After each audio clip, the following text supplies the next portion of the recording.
This meeting is being conducted in a hybrid in-person and Zoom format. Public comment is available for Zoom participants by using the raise hand feature or pressing *9 and calling in by phone. Will you please move on to agenda item number 2, and Charlie, you can do the roll call when you're ready. Yes. Let's see, we have no vice chair anymore since Commissioner Simons was not reappointed. So Commissioner Graham, we are expecting shortly. Commissioner Gitzoni? Here. Commissioner Henry? Here. Commissioner Martinez? Here. Commissioner Ming? Here. Commissioner Wax? Here. And Chair Chafe. Here. So we have a quorum of 6 commissioners present. Wonderful. Okay, so we will now move on to agenda item number 3, which is commission matters. And the first one, 3.1, is swearing in of new planning commissioner Yang Ming. When you are ready, Deputy City Clerk Leon, please go ahead. Okay.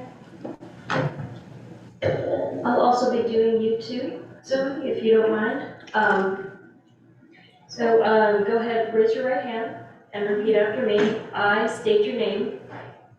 I, Yang Ming, Do solemnly swear or affirm do solemnly swear that I will support and defend the Constitution of the United States that I will support and defend the Constitution of the United States and the Constitution of the State of California and the Constitution of the State of California against all enemies, foreign and domestic, against all enemies, foreign and domestic, that I will bear true faith and allegiance that I will bear true faith and allegiance to the Constitution of the United States and the Constitution of the State of California, to the Constitution of the United States and the Constitution of the State of California, that I take this obligation freely without any mental reservation or purpose of evasion, that I take this obligation freely without any mental reservation or purpose of evasion, and that I will well and faithfully discharge the duties and that I will well and faithfully discharge the duties upon which I am about to enter as a planning commissioner for the city of Emeryville. upon which I am about to enter as a planning commissioner for the city of Emeryville. Okay. Congratulations. If you just sign and then I'll take it. Do you want to do it too? Yeah. All right. Raise your right hand. I state your name. I, Zoe Chafe, Do solemnly swear or affirm do so solemnly swear or affirm that I will support and defend the Constitution of the United States and the Constitution of the State of California that I will support and defend the Constitution of the United States and the Constitution of the State of California against all enemies, foreign and domestic. against all enemies, foreign and domestic. Where were we? Oh, yeah. That I will bear true faith and allegiance That I will bear true faith and allegiance to the Constitution of the United States and the Constitution of the State of California, to the Constitution of the United States and the Constitution of the State of California, that I take this obligation freely without any mental reservation or purpose of evasion, that I take this obligation freely without any mental reservation or purpose of evasion, and that I will well and faithfully discharge the duties upon which I am about to enter as a planning commissioner for the city of Emeryville. and that I will well and faithfully discharge the duties upon which I am about to enter as a planning commissioner for the city of Emeryville. Thank you very much. Thank you.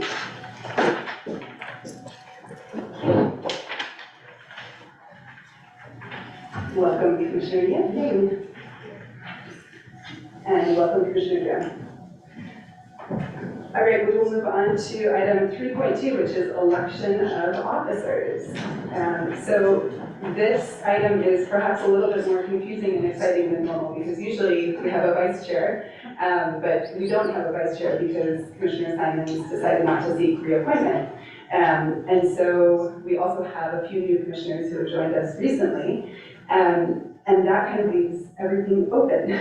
So I thought that we would just start with the opportunity for anyone who's interested in the position of chair or vice chair to announce that. Feel free to self-nominate, and then eventually what we want to do is come up with a motion and a second. We can have substitute motions, and then we can vote on that. Charlie, is there anything else that you'd like to add? No, that's pretty much it. There's no formal rules as to how you do this. So Whatever works. We just need a motion and a second and not unanimous, but a majority vote on these two positions. Great. The floor is open. Would anybody like to nominate? Go ahead. I would be interested in the position of chair. Okay, Commissioner Gazzoni is interested in the position of chair. Vice Chair. Okay, and Commissioner Dram is interested in vice chair. Anyone else interested in chair or vice chair position?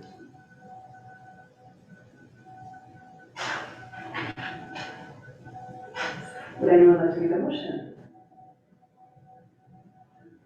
I'll make the motion. I'd like to make the motion for member Gazzoni for chair and member Dram for vice chair. Are there any other motions on the table at this point? Otherwise, we'll go to a, We need a second. yes, thank you, we need a second. That would be helpful. Thank you, Commissioner Hemme. Now, before we take a vote, are there any other motions that anyone would like to put out? No? Okay, go ahead and call the roll. All right, on the motion by Commissioner Martinez, seconded by Commissioner Henry to elect Commissioner Gazzoni as chair and Commissioner Dram as vice chair. Commissioner Chafe, Aye. Commissioner Dram, Aye. Commissioner Gazzoni, Aye. Commissioner Henry, Aye. Commissioner Martinez, Aye. Commissioner Ming, Aye. and Commissioner Wax. Aye. 7 ayes, the new officers are elected. Congratulations. Chair Gazzoni, would you like to come to the chair seat in the middle? Okay.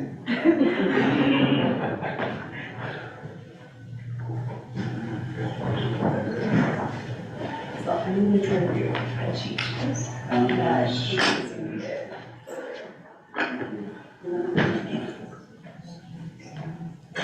It's kind of a lot to read, but we can start with that.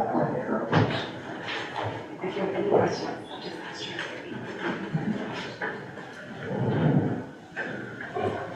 Okay, Charlie, at this point, do I open it up for public comment? Yes, that's correct. Okay. We do have some audience members here, so if anybody in the room is interested in making public comment, you have 3 minutes. And after we've done that, we'll check with Charlie to see if there's anybody online who is interested in making public comments. If there's anybody who would like to make public comment, please come to the front of the room. Okay, barring that, Charlie, do you have any online people with their hands raised or? I do not see any raised hands among the attendees, and I do not have any online speaker cards for general public comments. So you can close the public. Yeah, this is general public comments. Okay, then we're closing public comments, and now we will move on to approval of minutes for last session. If anybody has any comments on the minutes, does anybody have comments? Doesn't look like it. Okay, does anybody want to make a motion to approve last session's minutes? Make a motion to approve the minutes from last meeting. Thank you. Second. Okay, so you call a vote now? Do you? Yes, I'll call Okay. roll. Reorder my list here. On the motion to approve the minutes of the June 22nd meeting, Commissioner Chafe, Aye. Commissioner Henry, Aye. Commissioner Martinez, Aye. Commissioner Ming, Aye. Commissioner Wax, Aye. Vice Chair Graham, Aye. and Chair Gazzoni. Aye. 7 ayes, the minutes are approved. Thank you. Okay, the next item on the agenda is the community development report. Is your microphone? Okay, that helps. The next item is the community development director's report. Charlie, do you have that? Thank you, Chair Gazzoni. This is my report on recent city council actions. The council has met twice since your last meeting. Those 2 meetings were on July 5th and July 18th. On July 5th, the council held a study session on objective development standards, similar to the study session that the commission held at your last meeting on June 22nd, and they gave feedback.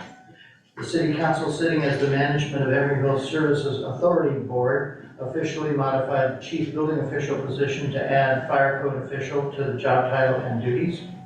The council appointed members to a number of city advisory committees and to the planning commission, including our newest commissioner, Annie Ming.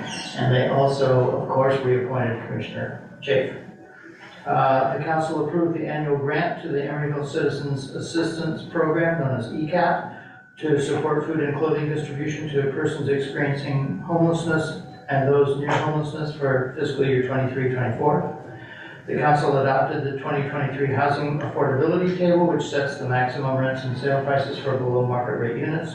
And the council approved the citywide pedestrian and bicycle wayfinding program that was recommended for approval by the commission at your last meeting on June 22nd. On July 18th, the council had a study session on the proposed Emeryville Art Center in the building right behind the city hall here, and supported the staff recommendation for a hybrid model, which would create a minimum viable project that would house the annual celebration of the arts exhibition while seeking a nonprofit organization to operate the art center. They also supported the creation of a community task force to assist with the effort.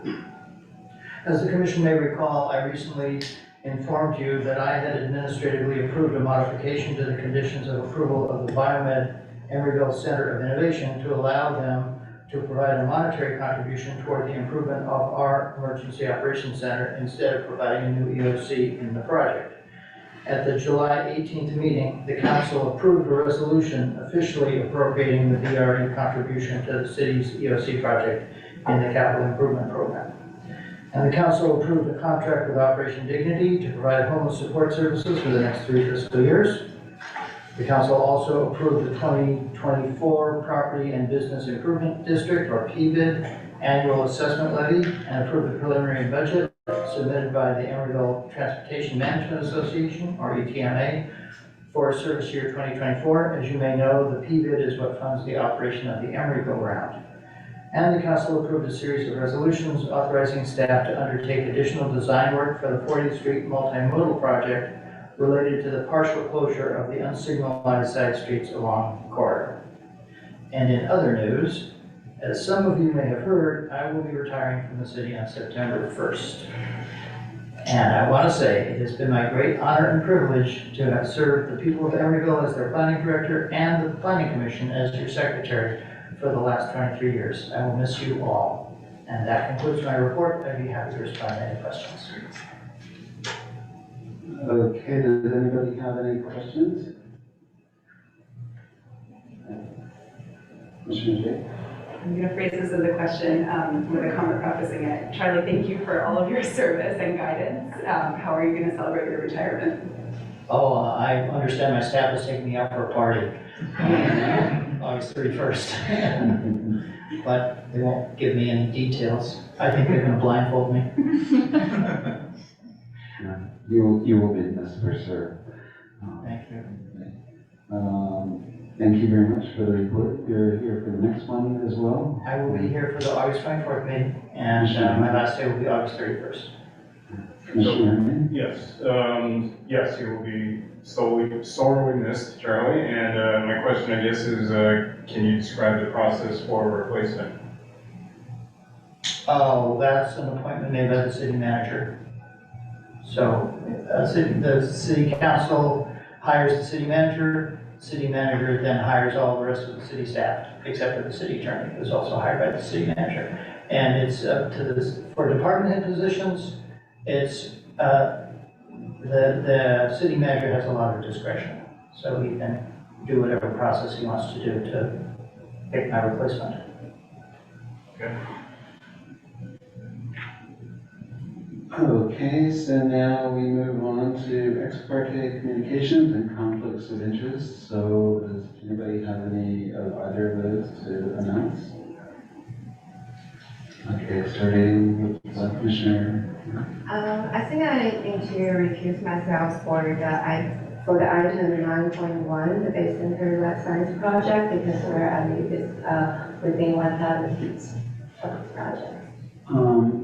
For 9.1, okay, thank you. And Commissioner Martinez? Thank you, Mr. Chair. For item 9.1, I received an email from a representative at Wareham Development regarding a community assembly area and the compensation to the city for sidewalks on Lacoste and whether those would qualify them for bonus points. Okay, thank you. And Commissioner Henry? Yes, I will need to recuse myself for item 9.2, the Christie Avenue Affordable Housing Project. Okay, the reason? The reason being that I'm within the 500-foot radius. Okay, thank you. Okay, and for myself, I have ex parte communication with a resident in the area of the 40th Street, Sharon Wilshire, who was concerned about asking questions about the 40th Street multimodal project, which is a subcomponent of the active transportation plan. And I will need to recuse myself from item 9.1 because the applicant is a client of mine of theirs.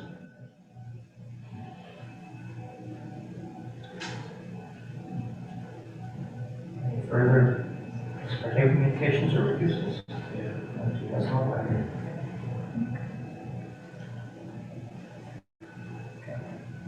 Okay, so now we start the public hearing. The first item is the active transportation plan. It's a action item. Senior Planner Navarro will begin the presentation on that item. Okay, thank you. Brett Condor will be presenting via Zoom today for from Alta, our consultant for this, and Lisa Short, who's one of the team members from Alta, will be available for questions, as well as myself. Very exciting to have this before you this evening. You've all been so engaged in this entire process, and looking forward to this presentation tonight. Thank you. Yeah. Seems the screens are not showing anything. They will in a second. Okay. Here.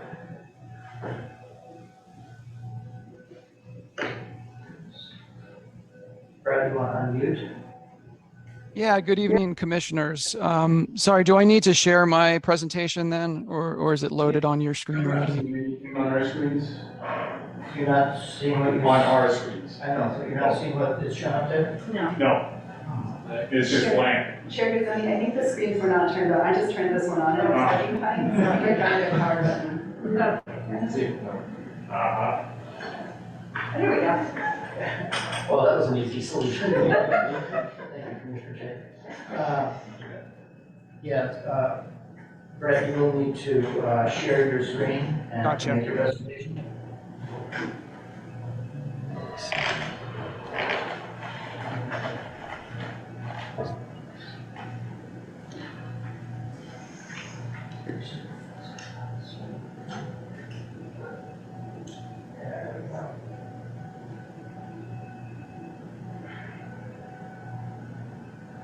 All right, can you confirm you can see the slide deck there?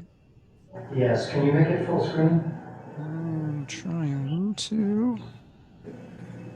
There you go. Does that work? Thumbs up? All right. Thank you all and good evening. So I'm here tonight. I'm Brett Hondorp from Alta Planning and Design. I'm here tonight to present the final draft of the Emeryville Active Transportation Plan. This plan, so tonight I'm going to talk, I'm going to keep it fairly high level. This plan was presented to the Planning Commission in December of 2022. So since that time, we've gone back and that was in draft form. We've gone back and made some adjustments. So what you're seeing tonight is the final plan. So I'm going to go through a fairly high level overview. Some of you may have seen much of this before. I'm going to try to keep it moving and try to focus on the key recommendations and changes from that draft plan. So just in terms of some context, the project timeline, this project began in spring of 2021. So we're about 2 years in. The initial phases, of course, were existing conditions and the initial public outreach starting in 2021. We started to really developing recommendations in late 2022 and had a draft active transportation plan was released in October of 2022, so last fall. Again, that draft went before this planning commission in December of 2022. And so based on public comment, based on comments from commissioners, we've been refining and revising the plan over the past several months, and we're now into our approval and adoption phase here with the final plan. So I'm going to kind of walk through the community engagement process that we went through. Again, keeping this at a fairly high level. Our outreach was broken out really into 3 phases. The initial just listening phases, going out to the community through a variety of different mechanisms to just hear about the needs, barriers, challenges around walking, bicycling, micromobility in Emeryville. The second phase went along with our initial recommendations, trying to refine those, again, giving plenty of opportunity for stakeholders and members of the public to hear our recommendations and to provide input. And of course, we're now into our final approval phases here. So just some high-level outreach activities that we did. I won't go through all of them. I'm not going to read all this, but we went out to the BPAC ongoing throughout the process, the transportation committee. We had a number of listening sessions, some focused youth outreach sessions. We did walking and bicycling tours of the community. We had some standalone community meetings, both virtual, which allowed both virtual and in-person participation. We had an online survey, which had close to 900 respondents. We had an online web map, which allowed participants to identify locations around the city that they walked or biked or that they had challenges in active transportation. And here's just some photos from those various events. So we did a substantial amount of outreach over the past 2 years of the project progress. Again, just some screenshots of our website, of the various kind of postcards and other outreach media that we sent out. Close to 20,000 postcards, were sent out, flyers for those listening sessions. We used put some sidewalk decals out to just build interest and support and notify the public about the process. So a very robust and engaged public outreach process. So kind of walk through the basic elements of the active transportation plan. Of course, the first chapter is the executive summary, just that high-level summary of the plan itself and those key outcomes. So kind of moving ahead into the plan vision. The vision we established working with the city and stakeholders early in the process was that the city of Emeryville will be a community where active, sustainable transportation is the easy choice. It is safe, comfortable, equitable, and accessible to all. So that vision really guided our work throughout the plan in terms of setting the framework and the objectives of what we were trying to plan and implement. And below that vision, we had a number of goals that we had established around comfort, around making sure the system was connected, that it was equitable, and met the needs of all folks, both residents and workers and visitors to Emeryville. It was sustainable. It supported the city's sustainability goals.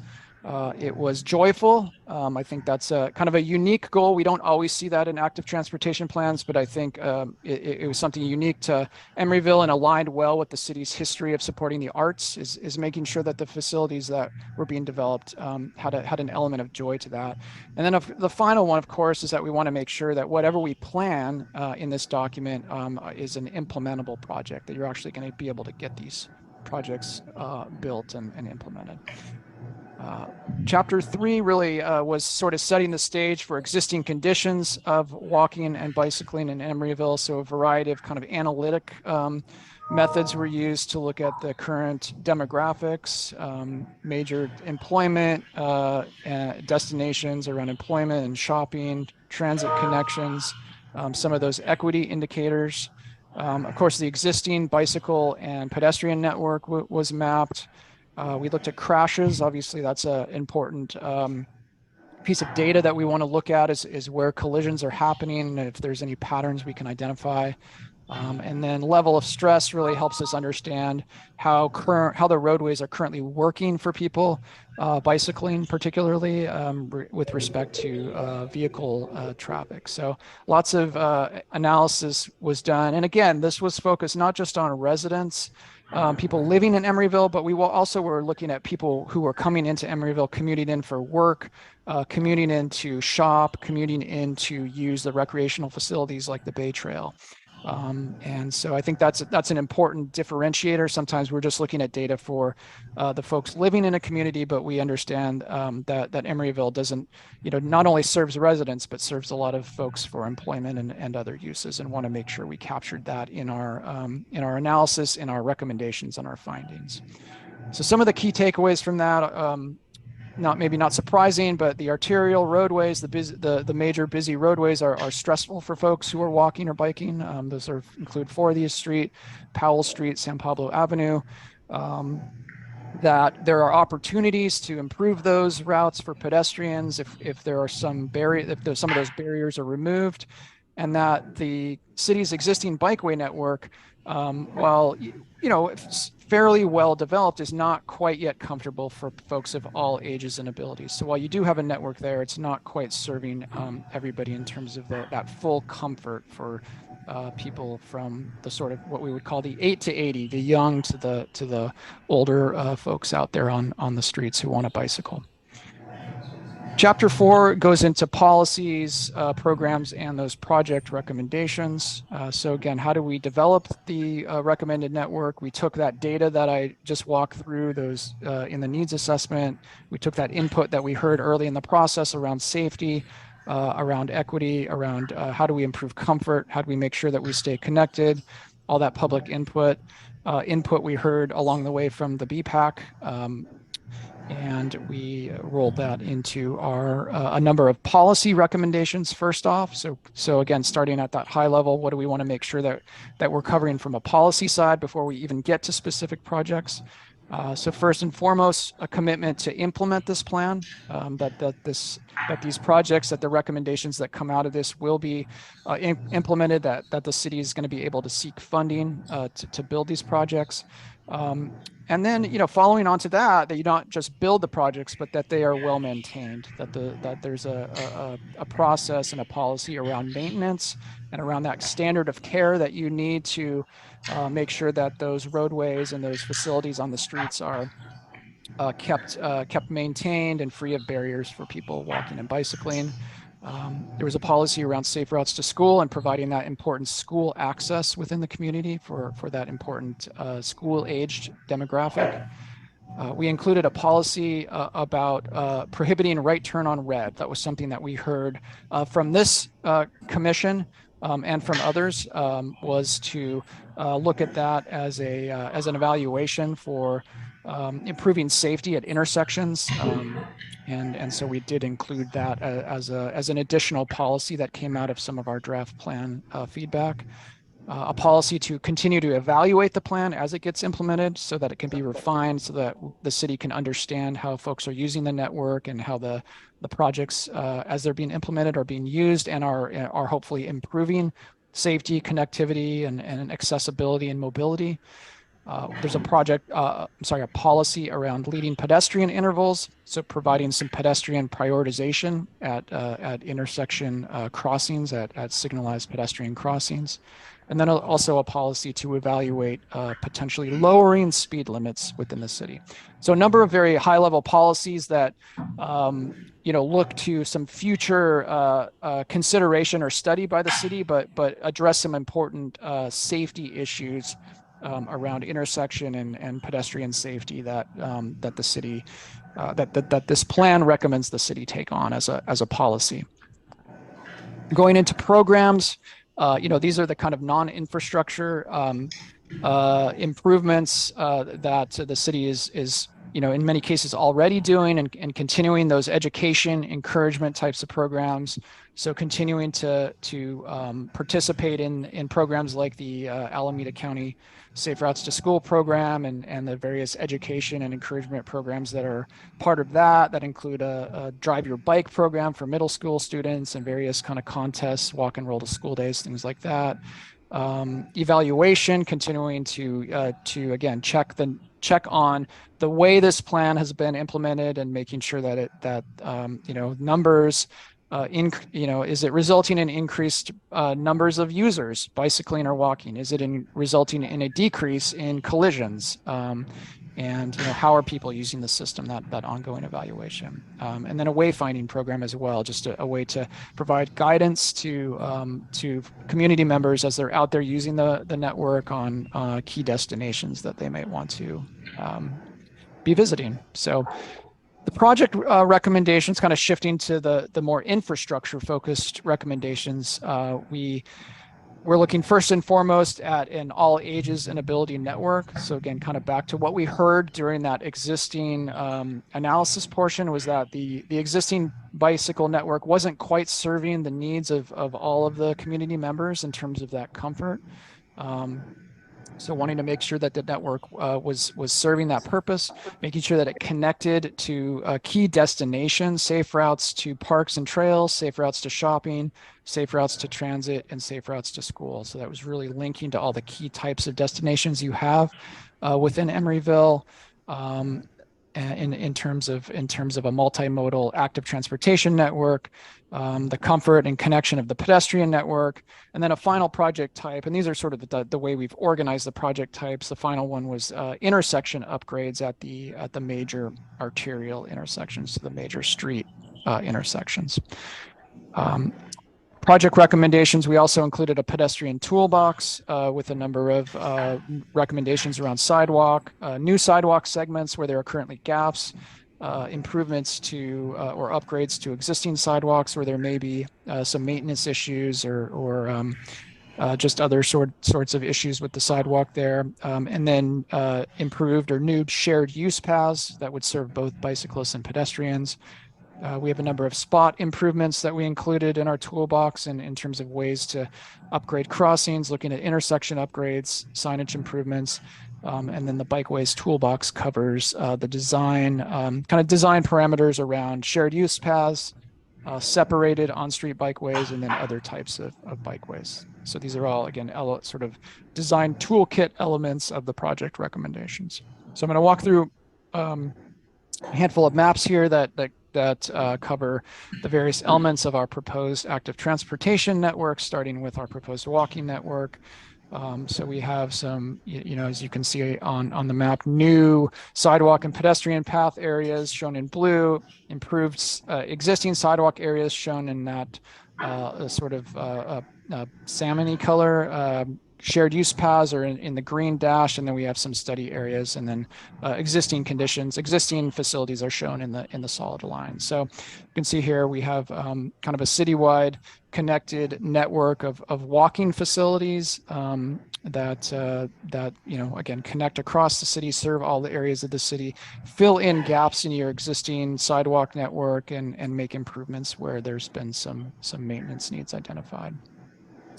We have a number of spot improvements we've identified here. Those include intersection upgrades, crossing upgrades, new signage opportunities. And again, you can see these really cover citywide areas. So we haven't, we've kind of geographically made sure that we're representing all areas of the city and looking at opportunities to improve kind of specific locations where there was a crossing or other challenging design feature within the roadway. The proposed bicycling network is shown here. So again, a lot of different types of facilities. Class 1 facilities are shared use paths, so things like the Bay Trail that are shared by both bikes and people walking, rolling, using strollers. Class 2 facilities are those striped painted bike lanes, so painted lanes on the road. Those may have a buffer, in which case they're called a Class 2B facility if they have an additional striped buffer area that might be 1 to 2 feet in width. Class 3 facilities in the yellow, those are the shared facilities where it's just a sign and the bicyclist shares the roadway with vehicular traffic. In Emeryville, of course, you have a bicycle boulevard network that's what's designated as a Class 3B facility. So there's a higher standard of design for those. It's still a shared lane. Bicyclists still share the roadway with vehicular traffic, but there are traffic calming features along the way to discourage vehicular through traffic, to slow the vehicular speeds. In some cases, there's an increased level of signage and marking in terms of those very large bicycle boulevard stencils that are on the road. So there's kind of an enhanced shared roadway facility that really prioritizes bicycles over the motor vehicle traffic. So those are those class 3B facilities. And then class 4 are the separated bikeway that is within the roadway right away, but provides some full separation through some kind of a barrier, sometimes posts, plastic posts. Sometimes it's a parking lane that protects the bicyclist, but these provide sort of a fully separated bicycling experience within the roadway. So we have a network that includes all of these types of bikeways proposed. And that's what a strong network usually consists of, a variety of these depending on the roadway type. The major streets tend to have those.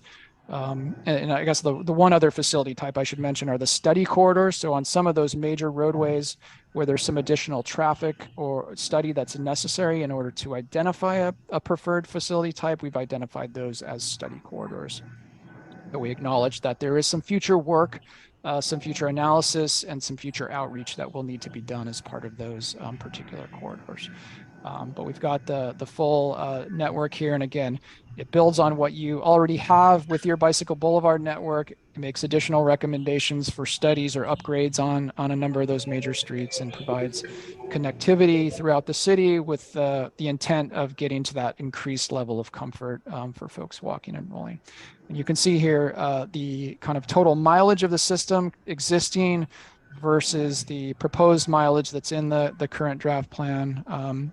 So, some additional shared use paths. We're not proposing any additional painted standard bike lanes. Really, the sort of separated bikeways you could see get the majority of the additional mileage, as well as those study corridors. So I think that reflects that higher level of protection that we're trying to achieve on some of those major roads, in terms of improving that overall comfort level for the city. We have a number of multimodal projects we've identified on some of the major roadway corridors.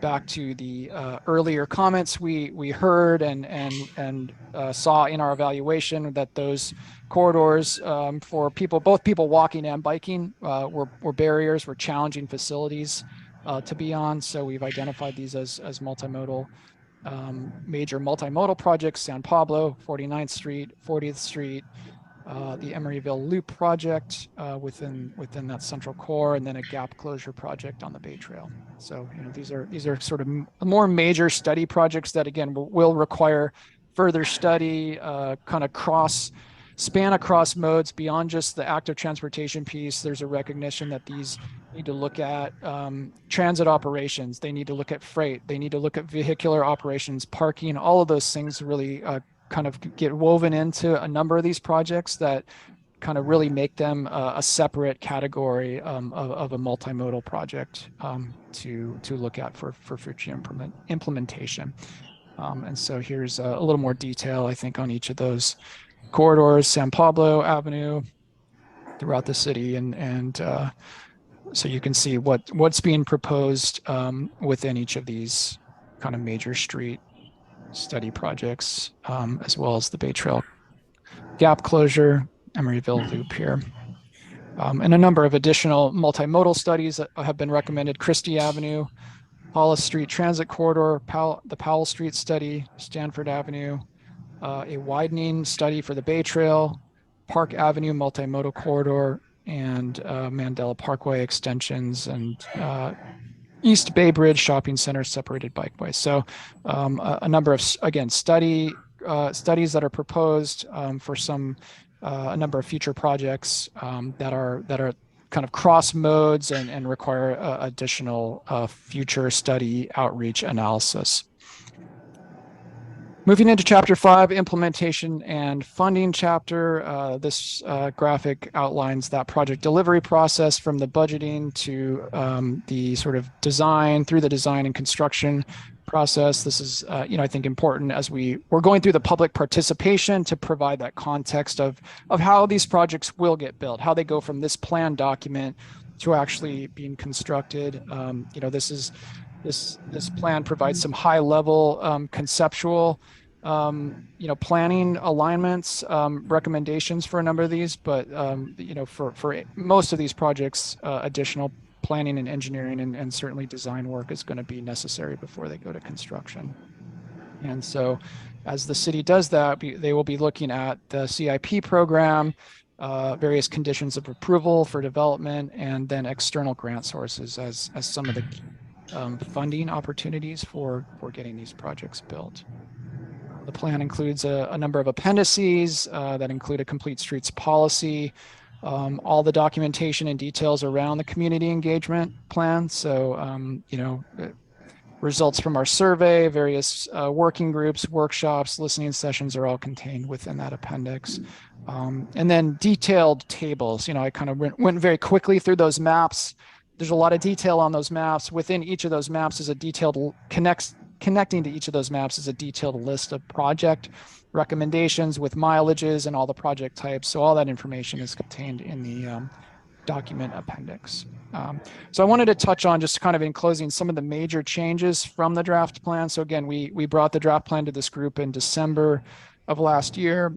We did hear a number of comments and just wanted to touch on a few of the things that we revised in the document in response to some of those comments. So, within the plan vision and goals, we added some additional some additional existing plans within that to reflect how this active transportation plan was supporting implementation of other documents already existing within Emeryville, including the Public Arts Master Plan, North Alameda County Core Connections Plan, and of course, the county-wide bicycle network plan.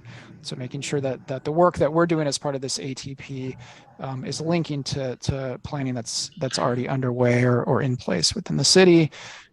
We modified some of our titles of a map to just better show, again, the point I made, that we're really looking at folks who, commute into the region, not just folks who live in Emeryville, but folks who are commuting into Emeryville for jobs is a significant, part of the commute patterns. And so there was some confusion around some of the mapping titles, and the analysis had also took that comment and made some of those updates for clarity. We reorganized some of the elements of our policies, programs, and projects chapter to respond to some comments we heard, and just better clarity around that. And so each of our recommendations now has a project ID so that we can better track those projects as we go forward. We added a new major project around the 40th Street multimodal Bay Trail gap closure project. So that was added to our projects list based on comments. And then we added 2 additional studies, the Hollis Street Transit Corridor and the Mandela Parkway Extensions East Bay Bridge Shopping Center separated bikeway study. So both of those study recommendations were added as a result of comments that we heard from the draft plan until now. And we included some additional discussion of quick build projects. So, again, those are projects that may derive from the recommendations we have here. They may be built using sort of lower cost materials, things like paint and plastic posts in lieu of concrete type of improvements, but it's a way of getting the general bones of a project built and on the street in a quicker and cheaper way than sort of maybe the final design or the full capital design.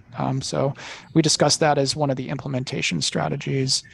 Some additional, again, project changes and modifications to several of the projects that we heard through the comments, and some changes to the cost estimating that we included in Chapter 5. We included this project delivery process graphic to better explain, how these projects will, again, go from kind of budgeting towards construction and through the design process. and an additional appendix around the project recommendations. So we did, make various revisions to the plan from comments that we heard from the commission and from others through that draft plan comment process. So in terms of next steps, what we're looking ahead to, July 10th, Transportation Committee meeting and a BPAC meeting. And it looks like tentatively we've got, actually we've already had that because it's July 27th already. So we had the Transportation Commission meeting and BPAC meeting. Today is Planning Commission meeting, of course, and a tentative City Council meeting for adoption in September. Time flies. So that is your quick 15-minute overview, and I'm happy to answer any questions. Do any commissioners have questions?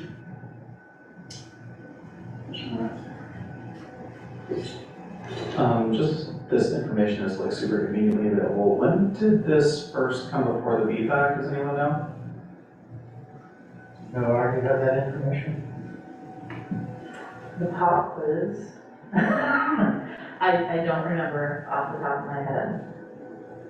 It would have been early 2021. Okay. All right, thank you. Yeah. Commissioner Martinez? Thank you, Mr. Chair. I have a few questions that staff already adequately answered for me, but I just wanted to ask for the benefit of the viewing audience. This is for either the consultant or staff, whoever wishes to take this one. Can you give us some details on how California Native American tribes are engaged in the process in consultation with making a general plan amendment? What does that process entail? Who gets the notifications?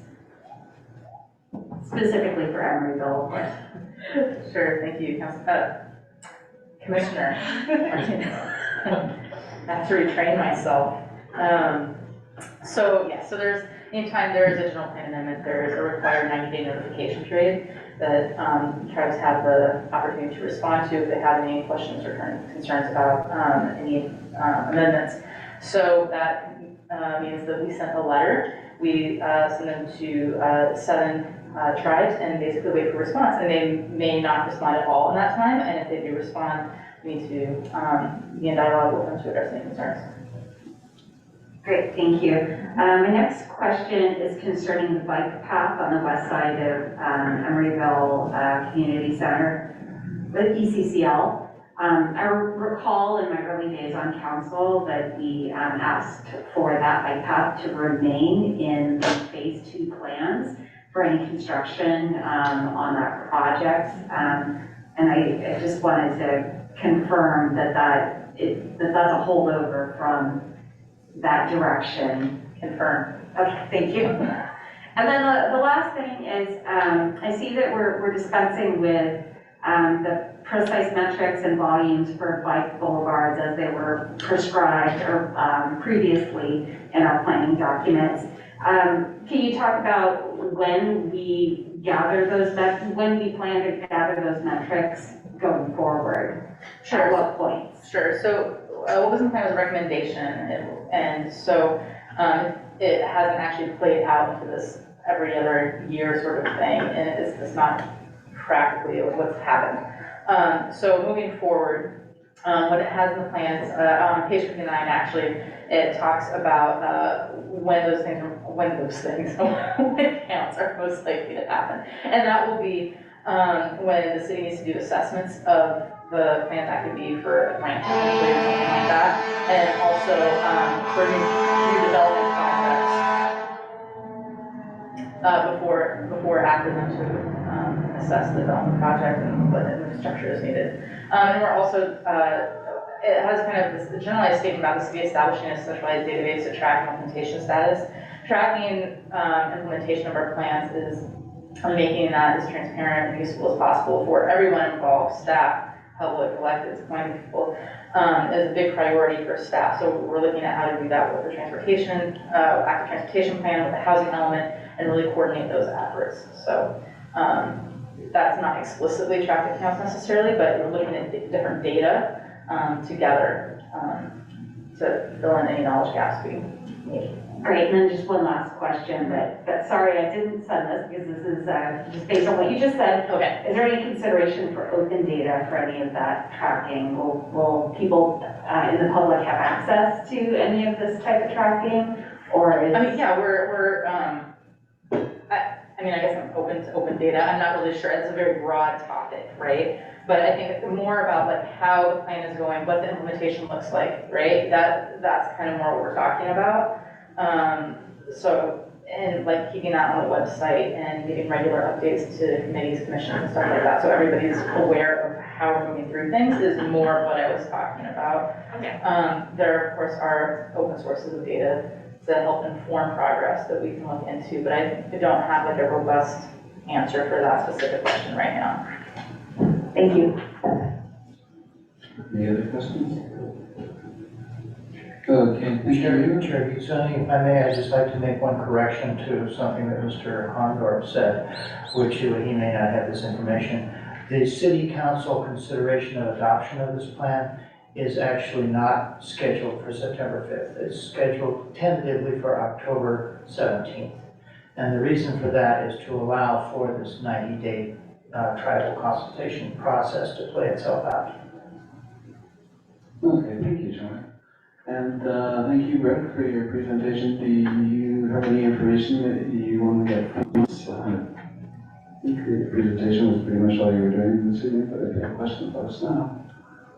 This is a public hearing, so we do need to open the public hearing for public comments.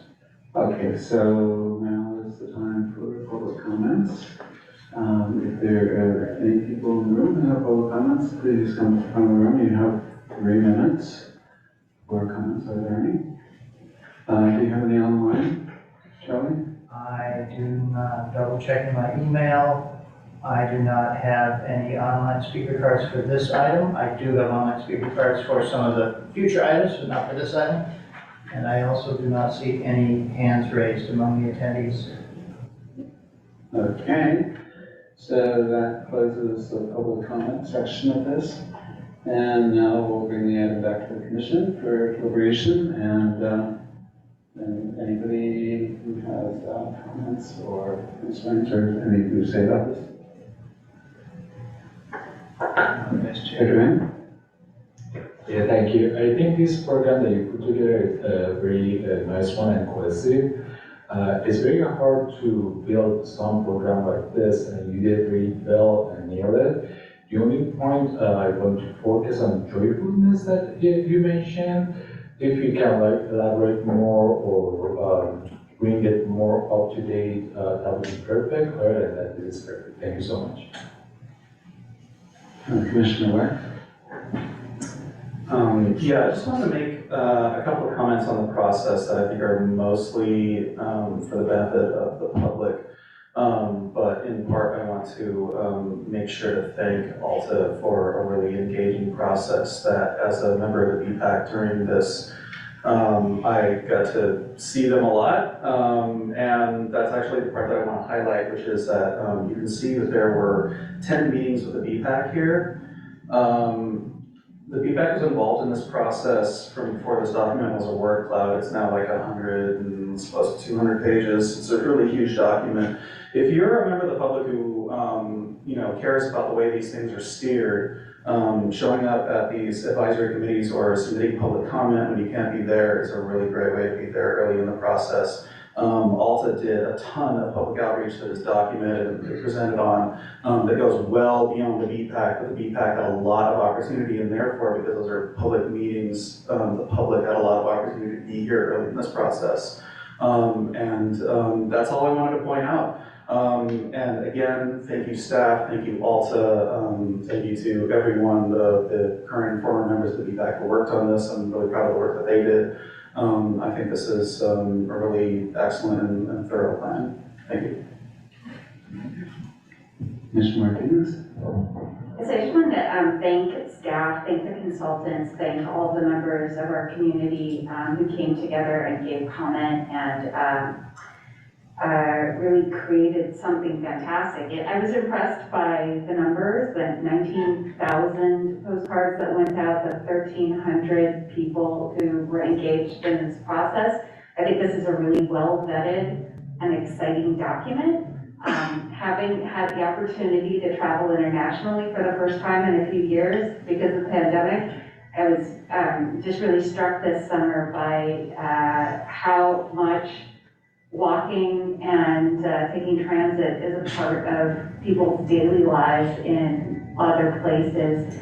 And to be, to come back and read this robust document and realize that people here in our own city care just as much about that same quality of life is really such a great thing. So I'm really, really proud to see this as part of our community, and the amount that is of separated bike lanes that is contemplated is really stunning for a city of our size, I think.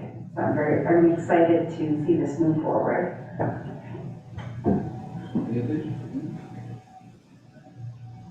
Okay, I'll just say thank you to everybody involved in preparing everything and all the ongoing. If you have a Commissioner Chafe? I can go after you, go ahead. I just wanted to thank everybody who's involved in this. I know it's been a long process and a lot of people in other committees have been involved. So thank you to the folks who aren't here as well. I think it's a very exciting opportunity.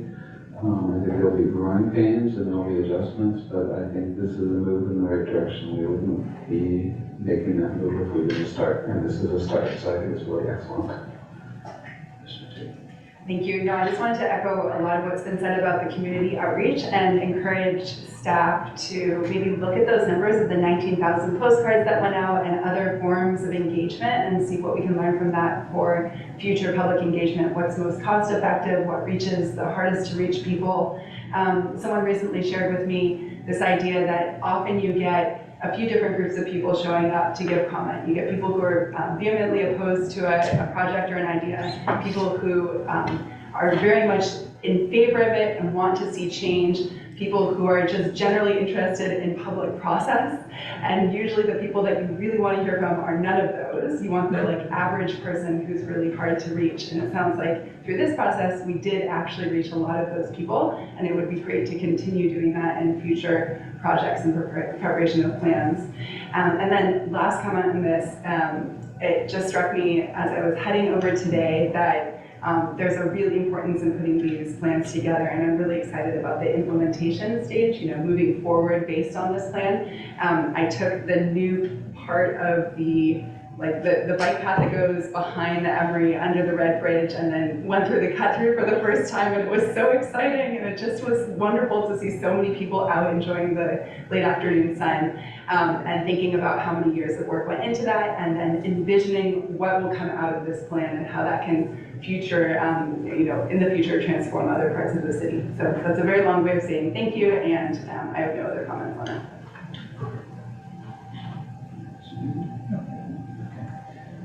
Okay, I think at this point we can consider a motion, and I think the staff recommendation was whether or not we want to approve the draft active transportation plan to the city council. Does anybody want to make a motion for that? I move that we recommend passage to the city council. Second that. Okay, we have a motion. Somebody want to call? All right, on the motion by Commissioner Wax and seconded by Commissioner Chafe to recommend approval of the active transportation plan to the city council. Let me see if I can get you in the right order here. Commissioner Chafe? Aye.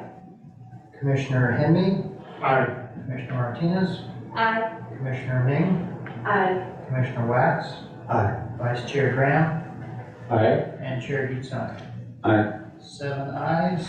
Motion is approved. We will forward your recommendation to the City Council. Again, that is tentatively scheduled for October 17th.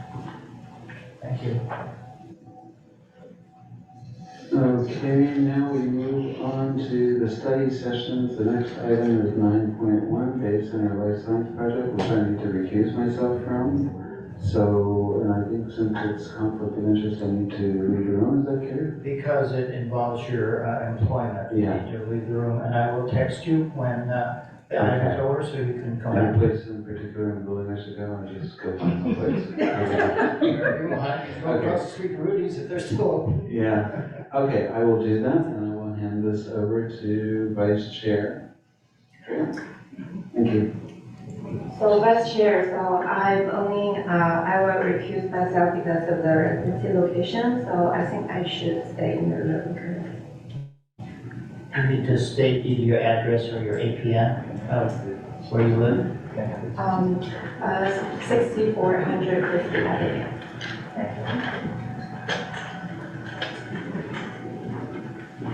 You can go to the audience. If you are. You're not banished, but yeah.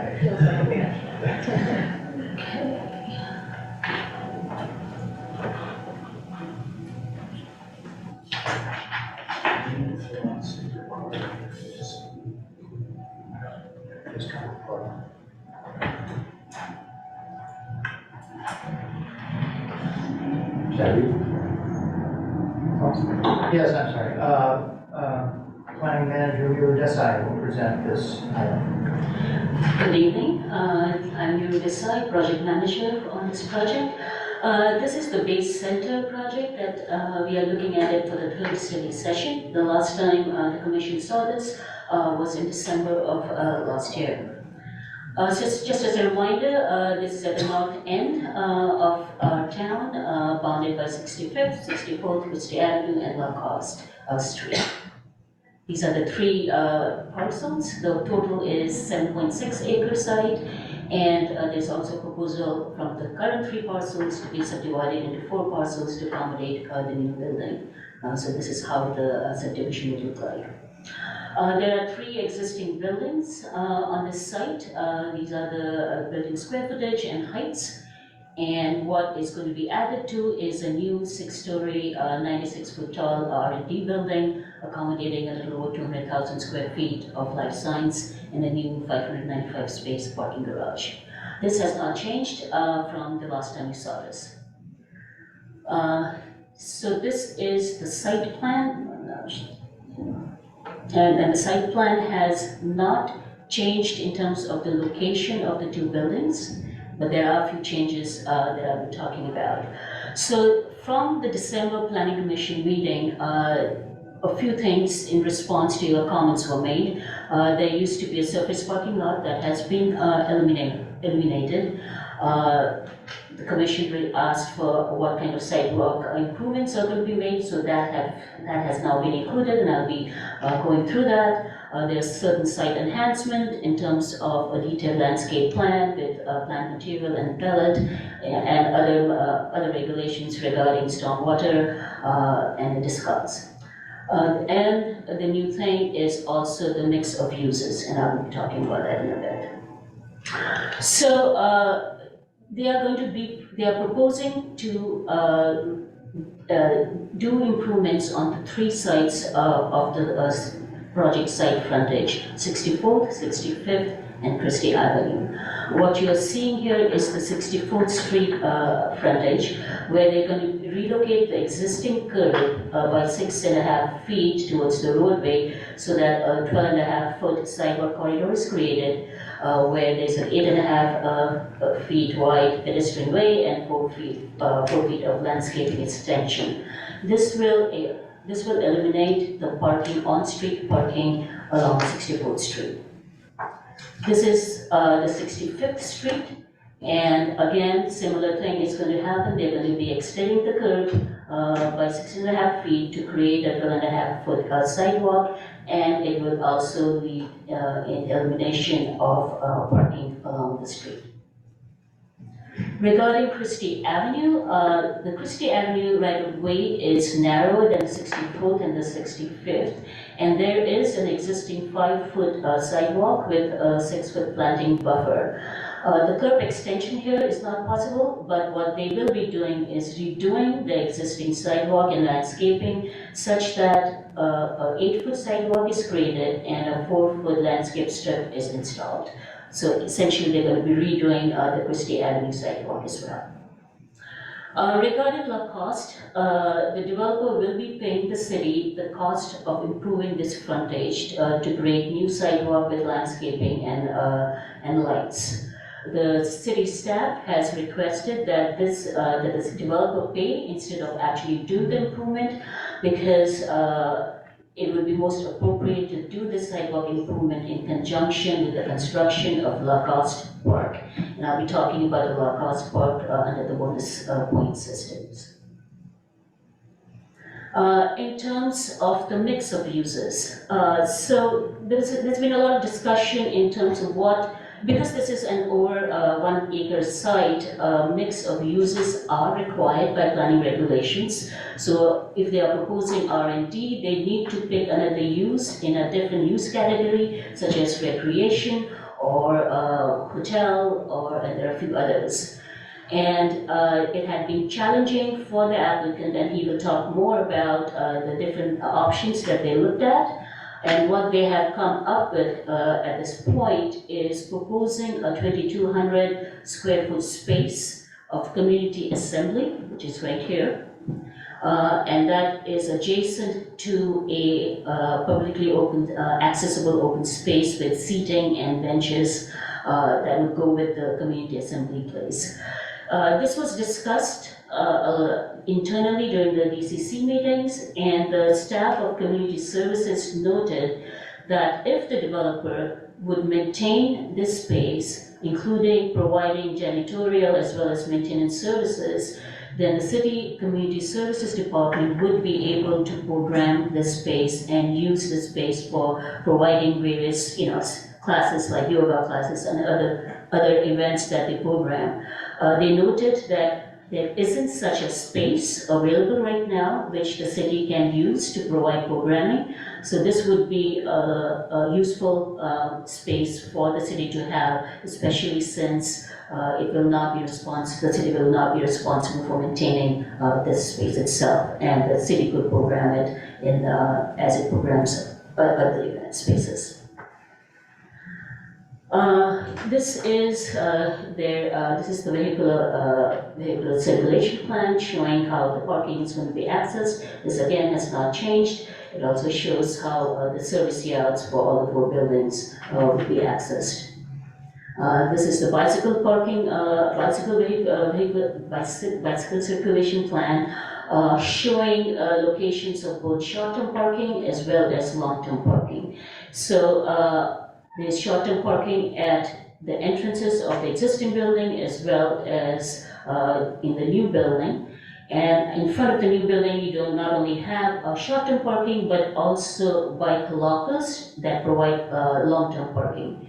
Long-term parking is also provided inside the new garage, and there are also some existing long-term parking inside this building C.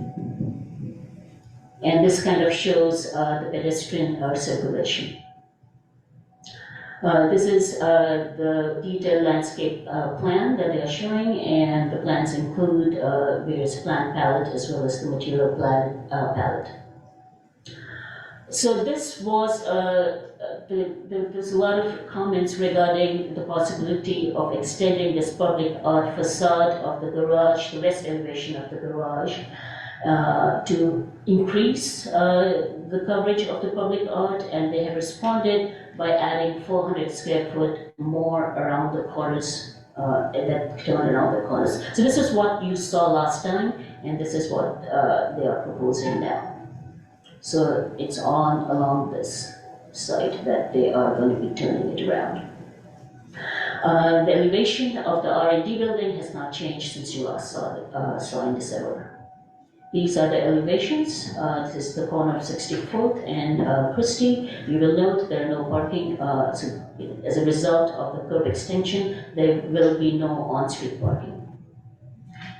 This is along the 64th Street entrance, and this is the vehicular entrance right here. And this is the view from I-80.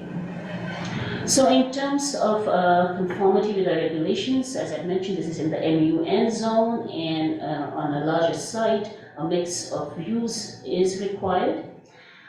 In terms of the zoning district, it is also MUN, and so the proposed mix is R&D and community assembly use. FAR, this site is at the base of 2, bonus of 4. What they're proposing is 1.8, so it will not need any bonus points for FAR. height base is 50, can be increased with 200 for bonus height, and they are proposing 96 feet, and this calculates that they will need 92 bonus points. So just as you may recall, the way a project can obtain bonus points is that half of what they need must be earned by provision of affordable housing, and in the case of non-residential buildings such as this one, they need to pay double the cost of in lieu of affordable housing. And the remainder is through provision of community benefits. So this will need to be about 90% additional affordable housing impact fee at the time of building permit issuance. So that calculates to today's cost an equivalent of $2.17 million towards contribution of affordable housing fund.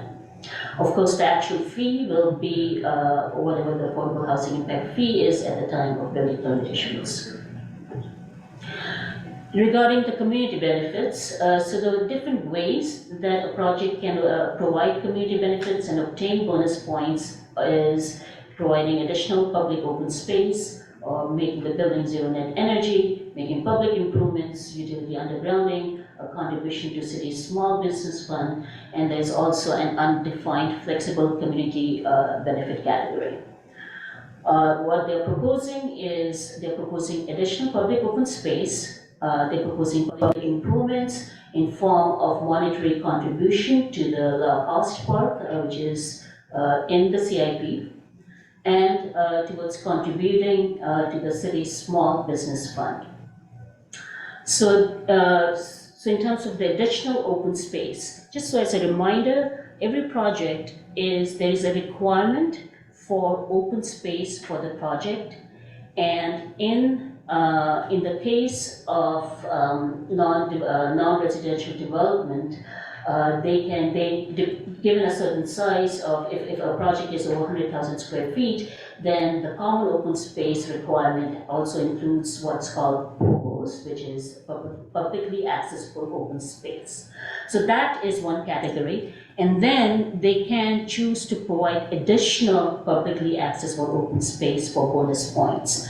So they are going to get a portion of their bonus points by providing a dog park, which is right here, and also providing the space between the two buildings for outdoor recreation space. There will be barbecue and there will be seating, which will be in conjunction with the community assembly space here. In terms of the remainder, they will provide the city $1.95 million, which is the cost of design and construction of the linear park along La Coste. And the remainder will be a contribution towards city's small business fund. The calculations of how these numbers are outlined in the staff reports, that's why I'm not going through that. So the remainder that is 2.87 million, and that staff is recommending, and the applicant has agreed, that it would be a good contribution towards city's small business fund, which does not have much fund. I think it's less than $10,000 right now. And such a contribution will allow the economic development staff to design a viable and a robust assistance program for small businesses. In terms of vehicular parking, the maximum parking that is permitted on this site is 1,190 spaces, and they are providing that. There is existing, and this is for the entire, all four buildings. So there is already an existing offset parking garage which provides 595 spaces, and then the new garage will provide additional 595 for a total of 1,190, and that complies with city's parking requirements. Bicycle parking, both long-term and short-term are provided. The proposed is 180 short-term and 108 long-term, which meets our requirements. Loading requirement is 2 medium loading spaces, which are provided and therefore meets this requirement as well. Open space, so we are back here in terms of, and this is required open space. So As a part of the requirement, they're required to provide 2,100 square feet of common open space, which they are providing in form of a bus shelter here and in form of a public seating plaza area along Christie Avenue. And the dog park and the space here is for bonus points. And what you see in the brown area is the common open space, which is meant for the employees of the 4 buildings, and that totals around 104,000 square feet, and what they really need is to provide a little over 10,000 square feet, so they are providing well above that. This project was reviewed internally by the BCC in July. Public works staff noted that there were some grade changes around the site and wanted to make the applicant aware that the publicly open areas would need to be ADA compliant. There was, as I mentioned, a robust discussion on the community assembly space. So with that, that concludes my presentation, and the questions for you are mainly 3. One is regarding the mix of uses. Is the Commission satisfied with R&D and community assembly space as proposed? And the bonus points, is the Commission satisfied with the community benefits proposed? That is the additional public open space, and as a reminder, that's the dog park and the space between the 2 new buildings. Adequate full contribution for the design and construction of Lacoste Park, which is in the CIP, and then contribution to the city's small business fund. And then if the Commission has any other comments on the design of the building and the garage. So that concludes my presentation. The applicant does have a presentation as well. I can answer questions now or later as the Commission wishes. Thank you, Miro. Is there any Commissioner having question on you? Okay, we have 2 hands. Commissioner Bax, please. Regarding the vehicular entry on 64th, I'm looking at the curb cut and I'm wondering why it looks so severe. Do you want me to go to the... Yes, please, if you would. What happened? Oops.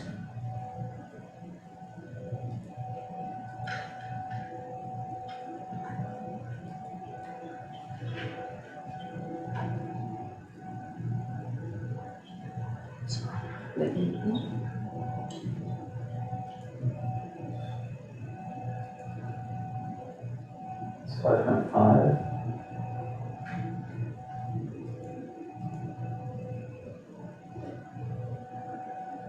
Let's try this again.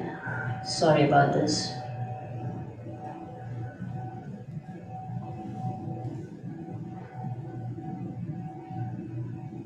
So did you want me to go to the elevations? The renderings? There's a rendering, and what I'm seeing there corresponds with what I'm seeing elsewhere. This one right here? Yeah, that one right there.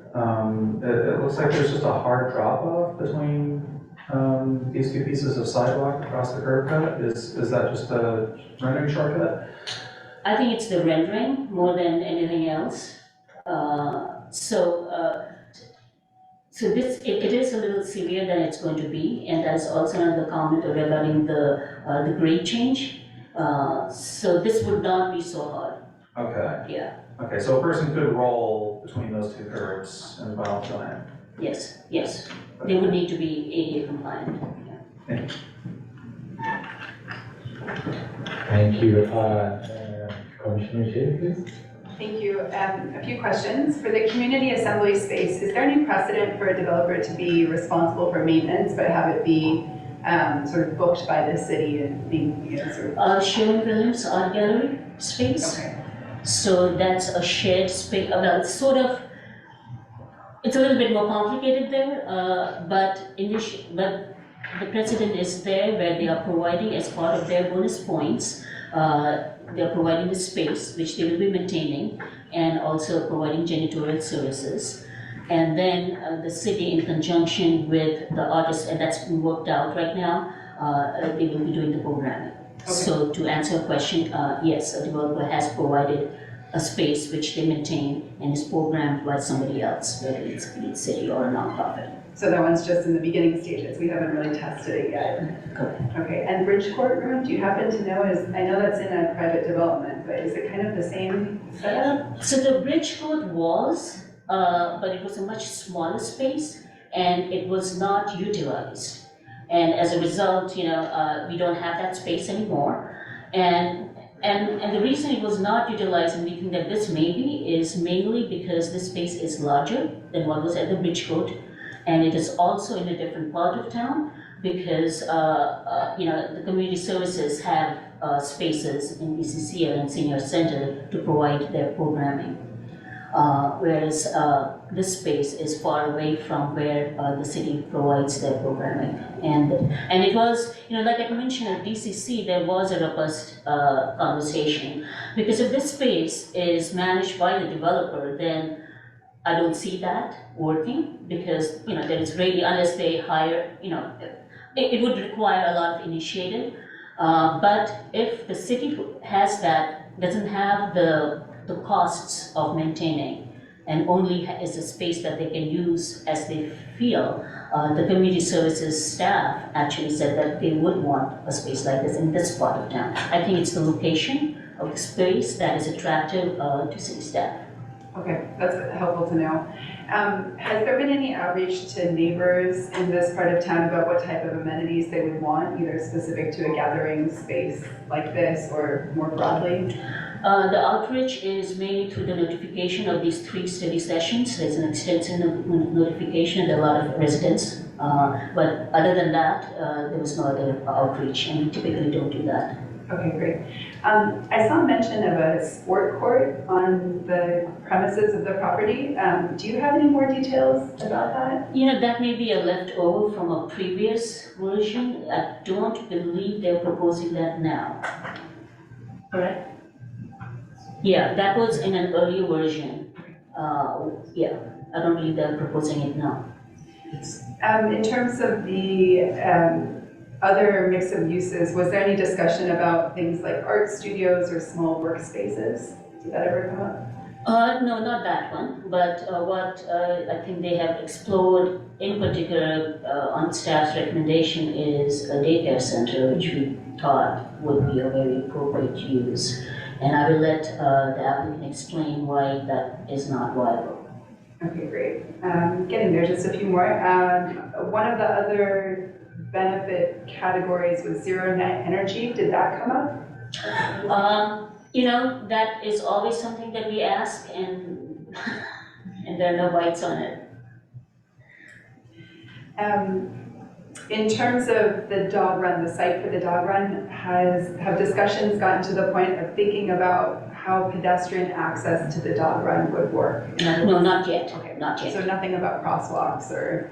Not at this time.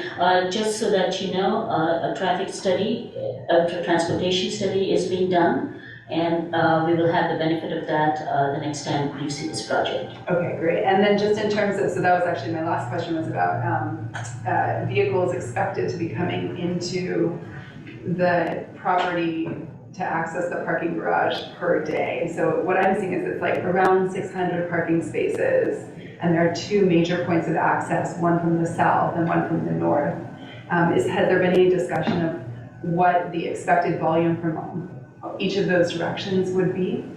Yeah, I will have that for you next time we see. Okay. Because like I said, the traffic transportation study is being done as we speak. That's the end of my questions. Thank you. Thank you. You go with Commissioner Henry. Thank you. Yes, thank you. My questions are also on the community space, meaning, is this publicly accessible? Correct, yes. So if I wanted to reserve that room, I could reserve that room?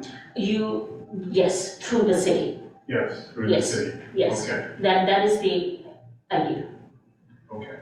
The second question is on the southeast corner at 64th and Christie, there is a raised plaza space, but that was not indicated as a focal. Is that then private space? What do you mean? I'm sure,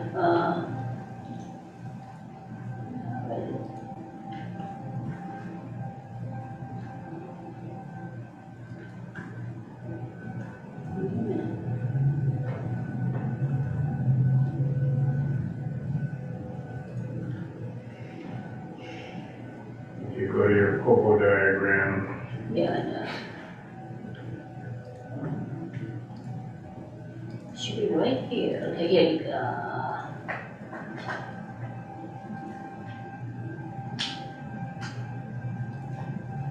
No.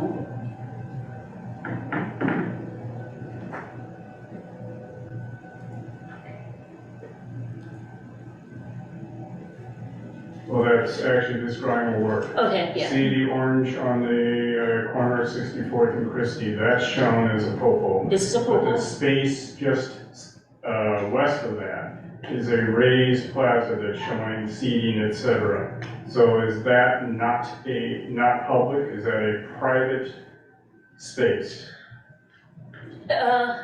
Technically, yes. However, the applicant has said that all the open spaces throughout this campus would be open to the public. Okay. All right, thanks. Yeah, okay. Commissioner Martinez, please. Thank you, Mr. Vice Chair. So just to confirm, I believe you've answered these questions, but just so I have them clear, we currently don't have any community assembly spaces west of the railroad, is that correct? That is correct. Okay. And then has the Community Services Department indicated any specific uses that they're interested in using? I think you might have said, maybe a yoga class could be something that might be needed in that neighborhood, but have they mentioned anything specific that, I know we haven't done specific outreach on this, but do they have ideas yet on programming? I didn't want to get them too excited because one doesn't know whether this is a go or not. Yes. So to answer the question, they didn't, I didn't press them further. But if this is acceptable, then I will engage in further discussion with them in terms of what the plans are. Okay. And is there, I'm looking at it, I just might be missing it, is there a size on this space? 2,100 square feet. So big enough for a pickleball court, possibly? Not sure. I don't think so. Okay. I don't play pickleball, but I just know that there's high dinner. And I know that our senior center indoors is used as and I wouldn't suggest it as a single use, but, I'm curious about what the programming could be. But thank you for answering those questions. I also have some questions about the proposed low-cost park. I just want to confirm that the developer is paying for sidewalk improvements on top of making a contribution for the proposed park. That is correct. The $1.5 million for the design and construction of the park is standalone and separate from any sidewalk improvements that they'd be contributing for, but aren't necessarily happening right now because we're waiting for the design and construction of the park. That is correct. So Lacoste Park, that 1.6 million plus, there'll be another, I believe, another million or so for the sidewalk construction that includes the sidewalk, includes certain number of trees and certain number of lights. Okay, thank you. Vice Chair Dram, if I can just sort of elaborate on that. Yes, please. The reason for the distinction is that the sidewalk improvements are on their property, well, not necessarily on their property. I'm not sure if they're in the public right of way or on their property, but the improvements to a sidewalk frontage of a project is a standard condition. So we would require that regardless. The improvements to the Lacoste Park is not a standard condition, so that is eligible for bonus points. So that's why it's divided into two separate parts. Thank you. I just wanted to clarify that they weren't receiving bonus points for something that was a required standard. Thank you. So it will be the same as the way they're improving the other three street frontages. So if there was no Lacoste Park, then we would be asking them to improve the Lacoste sidewalk. Thank you, Neil. Is there any other comments or questions? So it's my turn. I go with the first one. How big is this community space? How big? Yeah. 2,100 square feet. And is it like one room or is it a room that can be divided between? Right now, it's just one room. Again, that's not too much thought in terms of how, what the programming would be. We are just trying to get the concept okay here. Okay, perfect. But right now, it's just a room. Awesome. And I would you for the parking garage. Do we have any better renderings from I-8 from the right side? I'm sorry, say For that the again? parking garage? Yeah. Do we have any other rendering that shows the north side? I don't have it, but the applicant would have. Okay, perfect. And that's that. And this is a question. Can we request for less parking when they meet the requirement, or is not possible? I cannot make them. Can we make it? I cannot make them. Well, let me just say, they meet the requirement. Right. I mean, they're not, my understanding is, as you know, we have no minimum parking requirement anymore, but we do have a maximum. And the range that they're allowed to provide is anywhere from 0 up to the maximum. And I believe they're within that range. So I don't believe the commission or staff has the authority to direct them to provide less parking. You can ask them to, but you couldn't really make that. Ultimately, when this comes to you for approval, you couldn't just dictate a lower number of parking spaces because they are meeting the requirement. But you can ask them if they would voluntarily. Awesome. Thank you. One more question. Commissioner Sharif. On the subject of parking spaces, we have another item tonight that mentions the use of lifts for parking.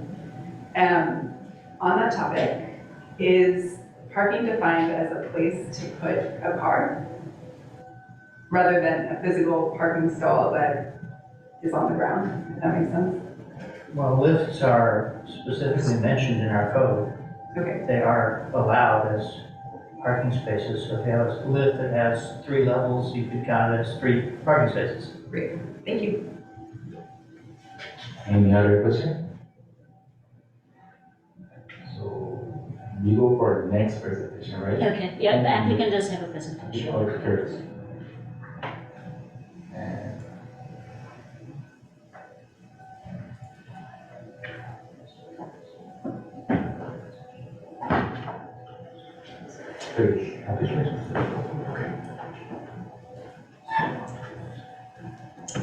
Okay, thank you. It's wonderful to be in front of you all here today in person. Raise the mic. Oh, sure. How's that? That's good. Okay. The previous presentation was very thorough, so I think I'll just go through these fairly quickly. But you know, this slide really, I think, highlights the major changes that were made in response to a lot of the comments from the previous study session. Keep in mind that the parking is that's actually being constructed is only half of the total number, so that other 595 is already existing in the city, and that's just being reused for this parking for this project. And then the sidewalks, as mentioned, will all be improved, and then we are providing the funds for the ones along the coast. The entire site will be ADA accessible to that comment. I think some of the renderings maybe show things a little more roughly, but yeah, certainly the site will be completely accessible.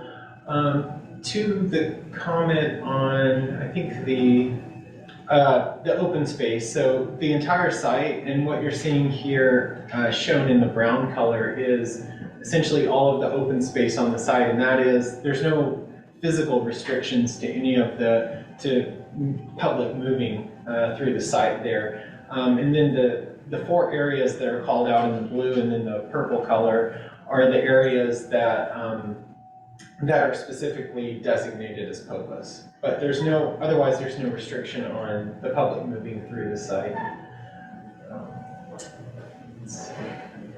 I'm sure you've kind of seen a lot of these slides, but this one, this is the community space that's in the building, and that, just want to highlight that that space is, as mentioned, is 2,100 square feet, but it also opens up to, so there would be like an operable glass wall that opens up to this Popos area that's adjacent, so that there's opportunities for kind of indoor-outdoor use of that space.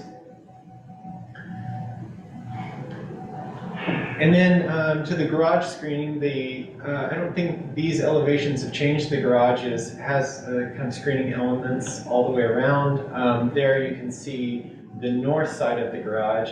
And then we did make a few changes to the artwork based on the previous comments. So one of those was that previously the ramp of the garage was on this facade. So it would have still been visible behind the artwork. So we flipped the plan of the garage so that really behind the artwork you get clean floor plates reading through, that whatever you would see through the artwork would be clean floor plates.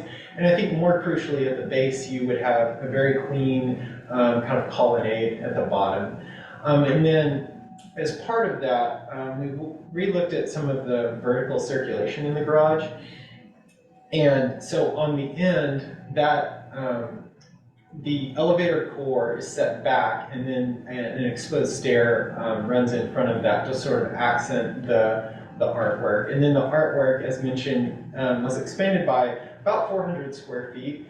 And that was to kind of allow to kind of, I think per Commissioner Henry's comment, was to kind of float the artwork out beyond the edges of the garage so that the artwork really appears as this sort of ephemeral thing floating in front of the structure. These are some of the images you've seen previously. There's the view at Christie and 64th with the building there in the background. Approaching the new building on 64th, the approach from Christie Avenue between the two existing buildings, and that's the drop-off space within the campus. And I think seemed to have been a lot of questions about the appearance of the artwork. So a few of the things we did were we really tweaked these renderings to refine the color and kind of show more of the intent. So you'll notice from the previous renderings there's a little bit more intensity of color, and we're also showing it more from the experience of a vehicle driving on I-80 heading southbound here and heading northbound here. And in this image you can see just a glimpse of that exposed stair that will be on the end of the garage. And I think that concludes our presentation. Are there any questions? Thank you so much. So we go for the questions from applicant. Commissioner James. Thank you, and thanks for the information. This is helpful. So a few of these will follow up on my questions to staff. Have you considered zero net energy as an option? We have looked at that, and we have looked at that for a number of laboratory buildings, and it is a very extremely difficult thing to obtain because lab buildings have much higher ventilation requirements, obviously for the safety of the people inside and just by code. And because of that, it's very hard to achieve net zero. Okay. Great. And then I think next to the community gathering space, there's a section that's labeled amenity. Is that right? So what's the idea for that?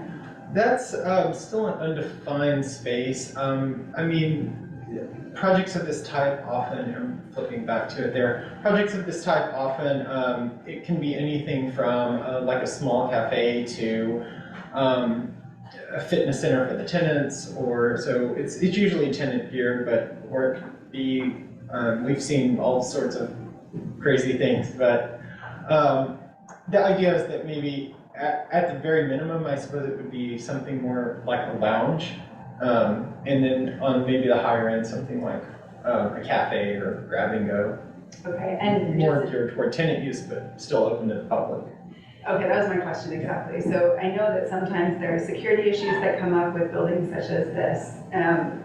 You're obviously offering a community space that would be open and reservable. It sounds like the amenity is kind of questionable, likely would be open to the public, but depends a little bit on what exactly goes into that space. Is that right? It would be, yeah, it would be open to the public because it is open to the lobby, and the lobby is open to the public for people to get to the community room.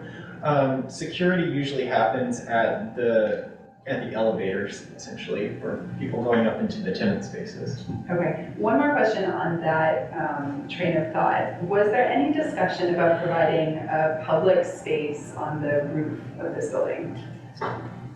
There was not, that wasn't looked at, and I think that was ruled out very early on because it tends to be that when spaces are high up in a building, they just don't get used as much because people don't know they're there. And we felt that it was very much strengthened by the fact that the community space was adjacent to this outdoor popos area. So it has that component of being able to be entered from the outside, rather than something where you go into a building, you have to get, you know, badged in, or you have to get some kind of, go through security and then go up an elevator. Yeah, I would just reemphasize the idea of the community space is it's something that can be accessed 24/7, and isn't necessarily a security concern potentially for tenants with people wandering through the building. Whereas if you did that on a roof deck, then you got to figure out how you can get people up and down security wise. So that would be a challenge, Okay. especially since tenants nowadays seem to be much more focused on their own security. Yeah. All right, thanks. And then in terms of the exterior barbecue area, so I was having trouble getting a sense of what it would be like to actually be outside there with the idea that it's so close to the freeway and also that there's a few things in play between that area and the freeway. Do you have a sense of, like, could you sort of guide us, if we're looking out from that space, what do we see? Okay, so that space and the building are essentially built up about 5 feet above the existing grade. So just by that grade change, it starts to create some separation from the freeway, and so you would be more looking over the vehicles out towards the bay. And that's what these this step seating is doing, is it's basically negotiating between that plus 5 feet and the existing grade, which is happening down here at the street. And this seating area is really set back from the freeway to give it a little more protection from the noise. So it's kind of buffered by the building and the garage on the north and south sides. And then it has that step seating as well as pretty intensive landscaping for noise mitigation, but still trying to preserve the views out towards the bay. Okay, thank you. In terms of access to the property, so there's a part, there's a written statement that says the outdoor spaces of the campus are physically unrestricted and restricted for public access. Is there any other form of restrictions? I know you just mentioned that the room would be accessible 24/7 potentially. Is that the case for the whole campus, or are there any sort of types of restriction that we should know about? Well, there's no fencing or anything on the perimeter of the property, so other than, you know, most likely there would be 24-hour security just to make sure nothing, you know, people aren't breaking into buildings or something like that, since it is an open campus. But no, there's nothing, no physical barriers. Okay, and people would be welcome to like sit for a few minutes, that type of thing, or is it more of just the ability to pass through? Well, it's more the ability just to pass through. I mean, we did have some additional areas that we proposed for popos. I think staff was, we limited us on what we did popos and made up for it in the fee structure for some of the other stuff that's paying for. So it's kind of one or the other. And we can, you know, we'd be happy to reduce our fee and potentially, you know, at one point we had something on the far corner down there for like a public park that, since that would basically become a cost park at some point. I think staff didn't feel that was necessary. So instead of providing that as popos, we're, you know, just paying more fees to make up for the bonus points. Got it. Okay, that's helpful. And then I think one of the last questions I had was around parking. So I mentioned that there's this idea of using lifts for parking. Is that something that you considered? We have considered on other projects. We haven't considered it here. The challenge is the lifts work a lot better with multifamily than they do with office, because the challenge is, obviously in the office, you've got everybody showing up, or majority of people showing up at the same time in the morning. And for waiting for lifts to move around, it just backs up your parking garage versus multifamily where people are coming and going at different times and they can take the time. So the logistics gets really difficult in an office building. That's the end of my questions. No, thanks. So much. I ask everybody to speak into speakers, please. You're broadcasting and we want everybody can hear that. Do we have any? Perfect. Please, Commissioner Henry.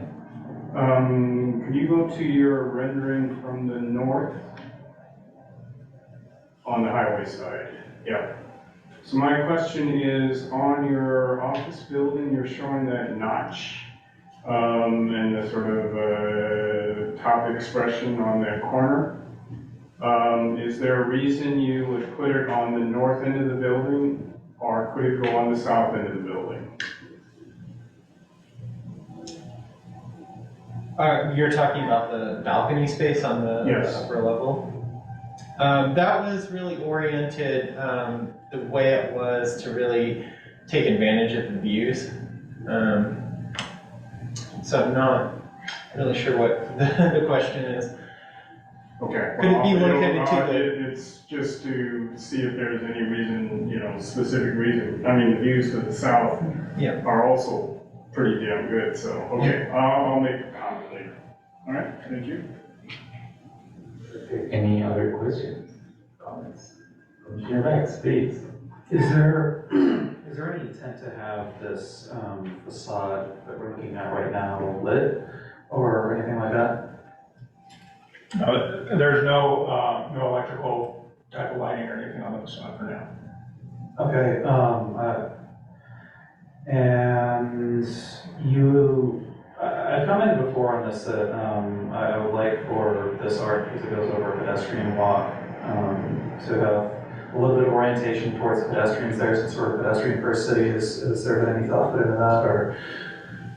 There hasn't, and unfortunately our artist is on a plane right now, so otherwise he would have been here to answer some of these that are related. We do have our art consultant, but she's not online, but she's not the actual artist. Would it be possible for us to get a nighttime rendering of this sometime when it comes back? Yeah, we can look into that. Okay.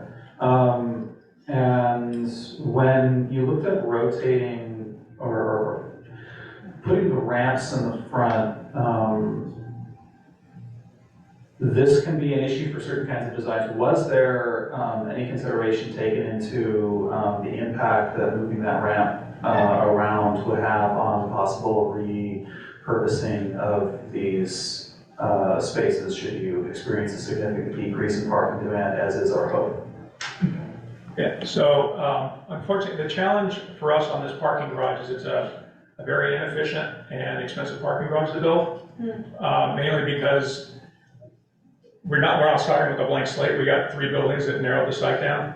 So the parking garage, to be honest with you, for reuse is probably better to just demo it and build, your little office building or whatever you're going to replace it with, because it's not one that's got a big flat deck for parking decks because it's so narrow. We don't have, a center core drive-out speed ramp on it, which is what you really want, so you can pull that out and have a kind of an open area in the middle is the way people are talking about making garages reusable. So unfortunately, this garage doesn't really lend itself to that sort of construction at this time. It just because, like I said, the site's restricting what we can do with the parking garage.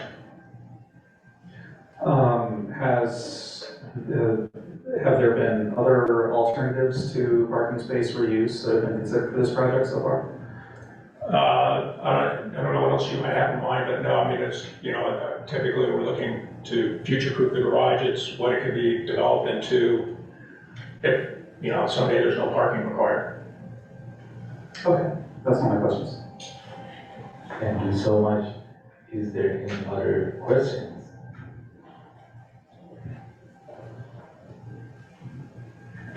I have a couple of questions. One is like when you do renderings or modeling, is it possible that you show the whole project next time, or is this a technical issue that you cannot? Because most of the renderings we see doesn't show the existing building, like it's somehow cropped or zoomed in. Is it possible next time we have the renderings that are more complete? What views would you like to see from? Specifically on the garage side, do you have any renderings that shows the north side? The side that has the staircase?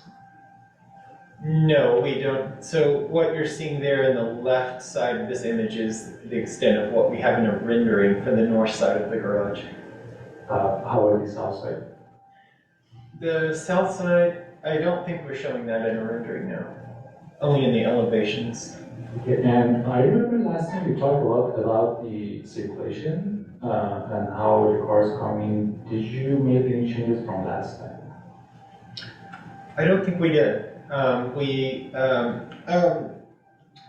trying to remember what we. I remember we talked a lot. We did. So the vehicular circulation essentially stays the same. I think we looked at the bike circulation a little more closely. We refined that, clarified and refined the bike parking spaces, and then kind of looked at the pedestrian circulation through the site. So again, it's completely open site, so pedestrian can kind of circulate anywhere through. So are you considering for next review or application you bring the new circulation, or we're going to keep it as is?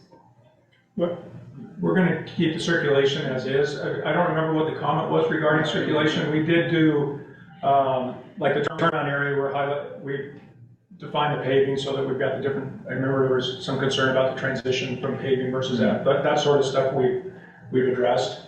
We've identified area for food trucks and things like that. Okay. Awesome. Now we go to the commissioner's comments, right? We should open it up to public comment first. Public comments first. Okay. The public comments is open. Do we have any cards? Well, I'm not seeing anyone in the audience who looks like they wish to speak. I don't see any hands raised among the attendees in the Zoom meeting, and let me just double check my email. I do not have any online speaker cards for this item, so it looks like there are no public comments on this item. So we close that, we go to commissioner comments. Who's first? Go first. Who's your next week? I didn't even turn off my mic. So I've spoken to a number of developers about the repurposing of parking structures. And overwhelmingly what I've found in my research and this and conversations with people is that most people are thinking about this in like pretty much exactly the same way. And I think that there's like a good reason that there hasn't been a lot of development on this. A lot of the options are really expensive and difficult. It's really difficult to take a building that's designed for one thing and turn it into another thing. But it's much harder to do that if you don't make any design concessions looking at that in the future. And while I recognize what the applicant is saying about the awkwardness of the geometry, I completely understand that like your options are limited with something like this. I just want to make the point that there is something other to do with this parking structure or any parking structure than convert the entire thing to another purpose. You can take a portion of a couple of layers and turn it into something higher intensity. You can create frontage where there wasn't before. This came up at a BPAC meeting, I think it was. There was some discussion about how there might be medical offices here, and this is of course like the front bottom of a parking structure like this is a perfectly good place for something like that, but it's only even remotely feasible if it's designed for it. Whether that's available in this particular project, I don't actually know. But I do know that there are other things that you can do, including things that don't even involve changing the structure whatsoever. The parking structure, as it is coming online as proposed, has a certain array of uses that it's designed for, and primarily, the uses that it's designed for the facilities where this is located, right? when you're talking about parking spaces that are designed for people to commute into and out of, what you have generally is a higher intensity of trips, you have a higher intensity, probably of vehicle miles traveled.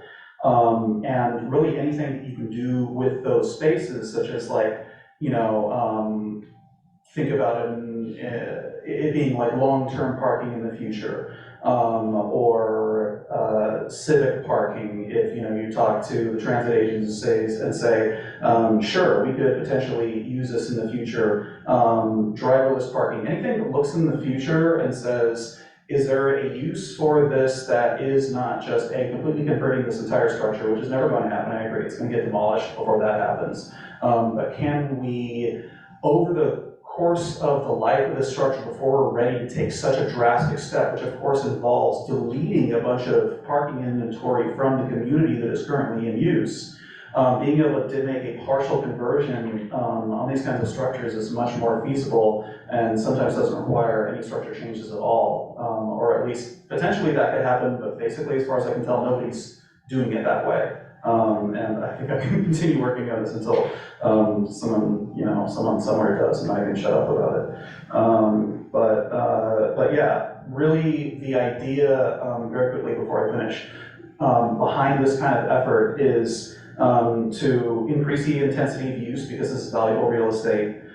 It's to decrease VMT both on our roads and just generally because we're an environmentally oriented city, and to decrease the number of trips in and out because these are curb cuts that are being used more and making all the related sidewalks less safe and friendly for pedestrians. There's a bunch of different ways to accomplish that without taking an entire building or taking an entire front and converting it or even doing any major construction. And that's all I'm going to say. Thank you. Thank you, Commissioner Banks. Who's next? Commissioner. Thank you. So first of all, I want to say thank you for running us through the project so thoroughly, and I think there's a lot of really great proposals here for community benefits and things that will help the neighborhood.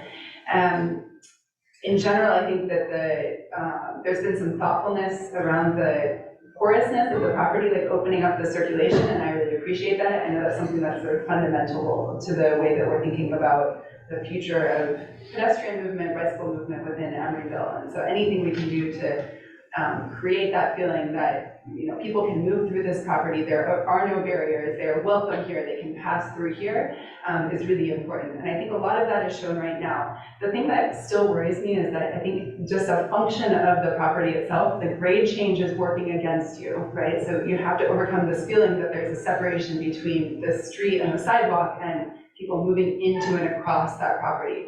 So the more that you can do that through ramps and through making these open plazas like the one on Christie, the better. Because otherwise I think it does still appear very closed off just by virtue of that grade change. One thing I like is the step seating along the sidewalks. I think that really helps to provide an opportunity for people to stop, sit down for a few minutes, use the space how they want to. I mean, oftentimes people are taking calls walking around the neighborhood. If there's a sunny set of stairs where they can pause and just sit and enjoy for a moment, I think that's a real benefit. So I do see some of that starting to come through. I'm going to try and focus a little bit on the questions that staff put to us. So the first one was around mix of uses and whether we are satisfied with what's proposed right now. So I think that I'm intrigued by the idea of the community gathering space. I could see it being a nice amenity, but to me, I need to be convinced about a few things first. One is that I think I really do need to see a rendering of what it looks like to use that outdoor barbecue area, given what you know about the planting that you're planning to do and then future use of the space next to it. Because what I'm imagining right now is a lot of car noise from the freeway, a lot of wind, especially in the afternoon and the evening, and a lot of shadows. So I think, in that late afternoon, there's probably direct sun coming in there, but because it's squished between two tall buildings, most of the day it's probably going to be shaded. That might be okay, but I just can't really wrap my mind around what it looks like, and I would like to see a little bit more detail on that.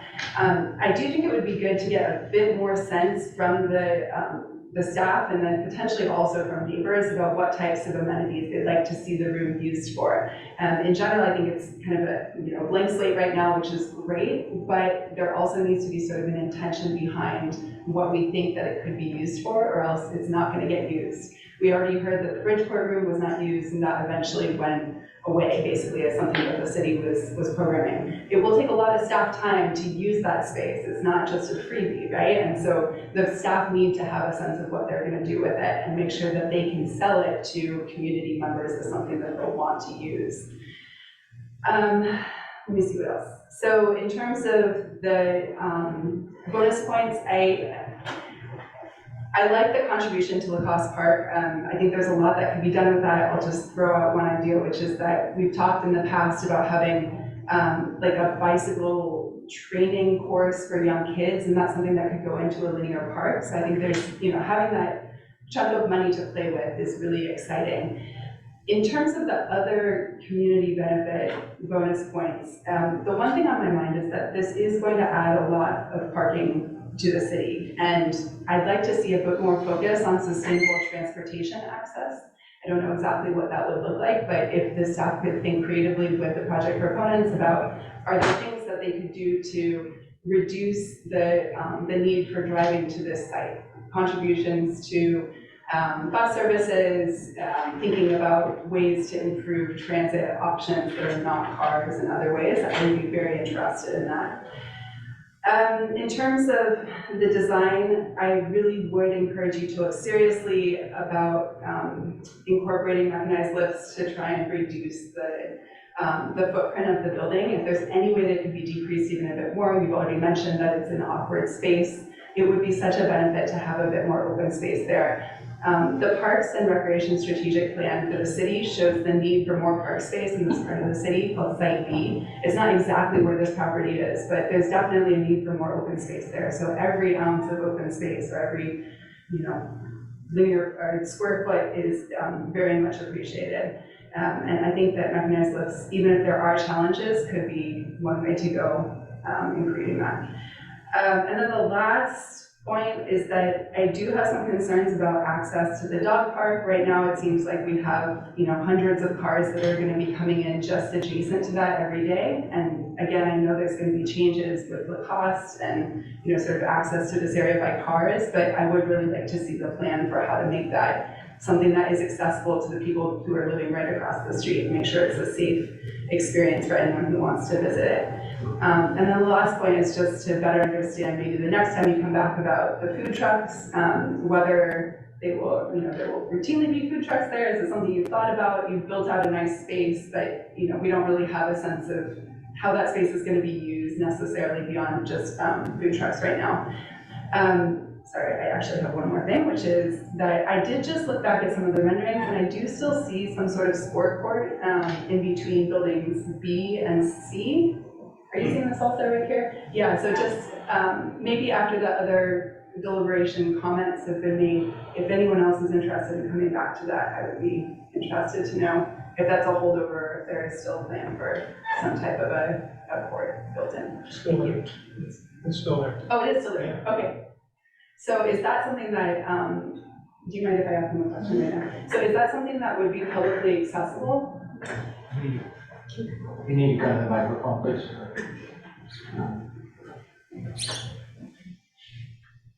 The intent right now is that would be for tenant use, so that we wouldn't, there wouldn't be like basketball games going on all day long, or, like a publicly scheduled sports going on there. So the intent is it's supposed to be a tenant amenity right now. Okay, so I think this gets back to one of my questions I had earlier, which is that at the top of the same rendering, we're looking at the pedestrian circulation diagram, for example. It says outdoor spaces are not physically, they're physically unrestricted for public access. And so I think we need to really understand what that access means, because right now we're seeing that that's kind of an open space, and you're saying that it's all open for public access, but then you're also saying that maybe the public won't be encouraged to use that space. Well, honestly, the public will be encouraged to use what is the public spaces. Obviously, that's what they're there for. The rest of the site is technically tenant space, but people can walk through the campus, no one's gonna stop them from walking to the campus. Thank you. Thank you so much. We go to Commissioner Henry. Can we have the questions off so we can answer the applicant's question?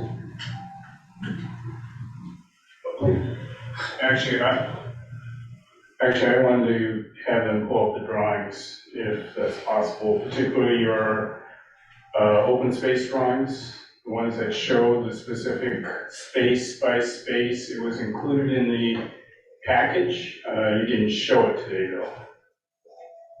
This one? No, Oh, there was a drawing of each space. Okay. So, because I want to refer to that. So, first off, I think overall, the design of this project is quite good. There are many aspects that I think are very well thought out, including the overall treatment of the office building and the general treatment of the parking structure. So, commend you on that. I think the improvements to the site plan are good. And the elimination of the accessible parking, for example, to create a more straightforward pedestrian path, sidewalk, pedestrian experience, etc., to get through the site is all good. This idea, this whole new park to the south changes, I mean, that's a fantastic idea. And obviously that means that addressing Commissioner Chase's comment about open space, I mean, that's this huge open space that no office building can normally provide that kind of area to their project. So I think that's great. A few comments. First off, in the statement about mixed use, you cite a analysis done by Jones, Lang, and LaSalle. But it's all written in secondhand. I would request that you provide an analysis directly from Jones, Lang, and LaSalle to be included in your submission. Because that's the kind of documentation that I think we, the Planning Commission or a city, would want to have, and not rely upon your reconstructing that analysis. I mean, I think it's a sound analysis. It talks about the daycare center, et cetera, so I think that's great. On your plans, on your vehicular circulation diagram, the service at Building B seems problematic because I don't think you have a turnaround. And so that truck at Building B looks like it'd have to back out to the intersection next to the parking structure in order to be able to turn around. So I can see that that's highly problematic to get a turnaround in that area, but I would suggest maybe with that corner, the truck can kind of curve out and back, or, maybe, but I'd suggest you look at that at least, because it's of concern. Building A and C work, and as well as Building D will have to, no, that works too. So it's only Building D. The biggest concerns I have are about the public use spaces in the popos. If you can go to the entry plaza, the number, this one too. Maybe I can talk about this one. So this, you're calling this corner the popo, and where I have a concern about this one is I think it's great to have the bus stop space, and that makes it a public amenity.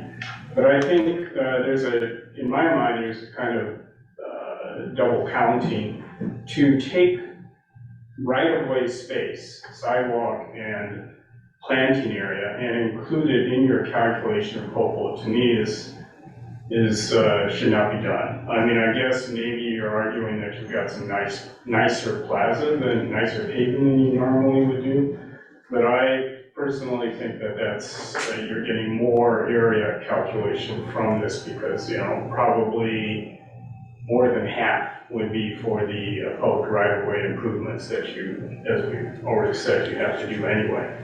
But the concern I have is also about that raised plaza, which I clarified is private, so I guess you can have it as just private to the building. But it would, to me, right now, it's at elevation 16.5 with the street paving at 9.5, so that's a 7-foot change, which is beyond your eye height, so people can't see it, people would never use it. One thought would be to try and bring that down, and bring it down to, say, 3 feet or 4 feet, and it wouldn't be at the office height, but it would be a space that would then be much more public feeling and probably publicly used. That's one suggestion on that one. If you can go to the entry space, the entry plaza, yes, this one. I don't think the area of the storm retention should be included again in the POPL calculation. You've got that storm retention area in the front, which is probably a third or fourth of the overall POPL area, so I think you should not count that area. It's not usable by the public because it's storm retention, so I would extend that paving area deeper and make it truly publicly accessible, publicly usable space. And I'm a little bit concerned about that location, that storm retention, just because it means that there's a complete cutoff of that space except for the 2 sidewalks. Maybe if the sidewalks are wide enough, they don't look that wide, but maybe if they're wide enough and there's enough of a sense of entry on the sides, maybe that's fine. I'm a little bit concerned right now that this plaza doesn't feel as open and accessible, and it is, after all, your main access, so but I have a concern about that. If you can go to the plan of the community room. That plan, yeah.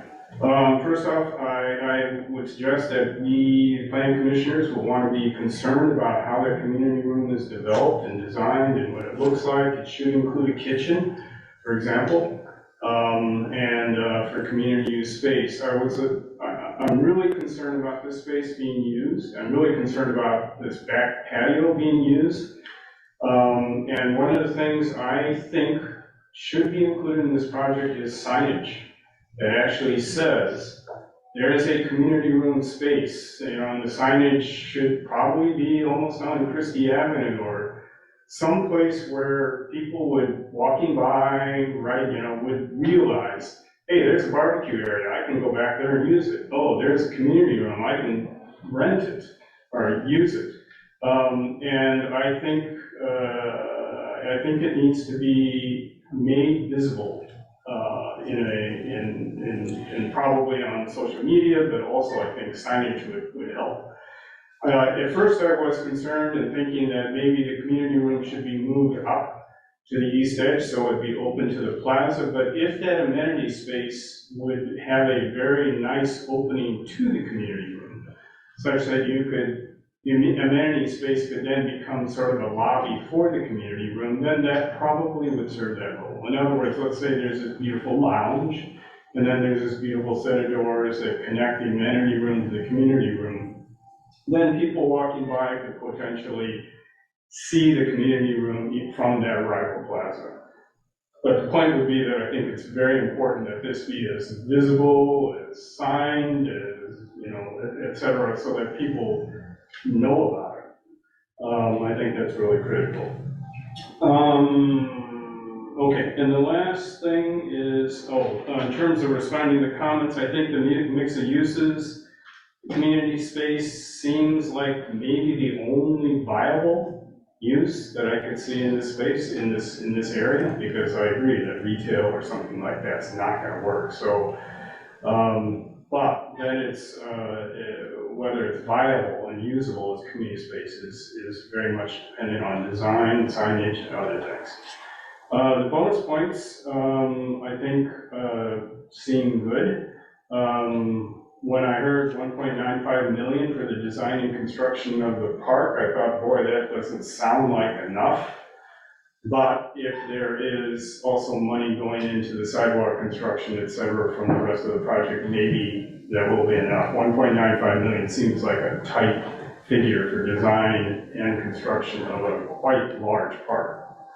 And then finally, a last comment on the design. If you can go to that rendering of the view of the highway from the north. The reason I asked about that cut corner is it's a very nice feature. But I would suggest it be on the south. And that's because coming from the north, you can see you have this feature of the garage as the introduction of the project. It's very dramatic. It's the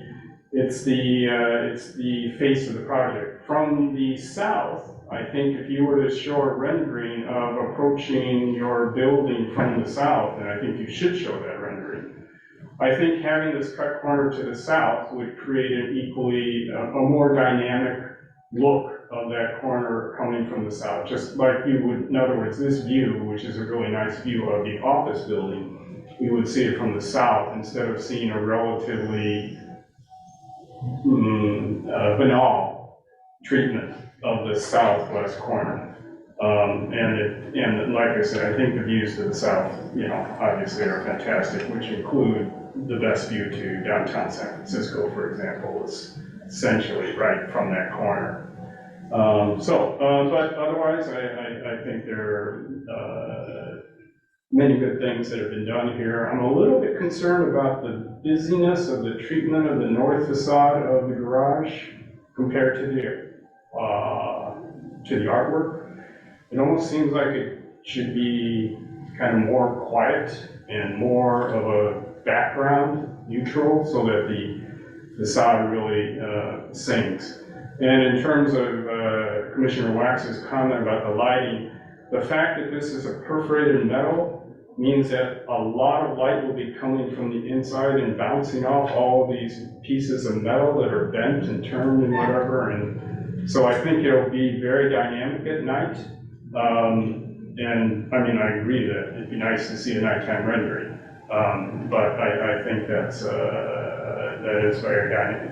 It will be quite nice. And I also agree that showing renderings of the relationship between the existing buildings and this building, renderings from the south, or probably even, I think a rendering further north to see the, sort of the approach from further back.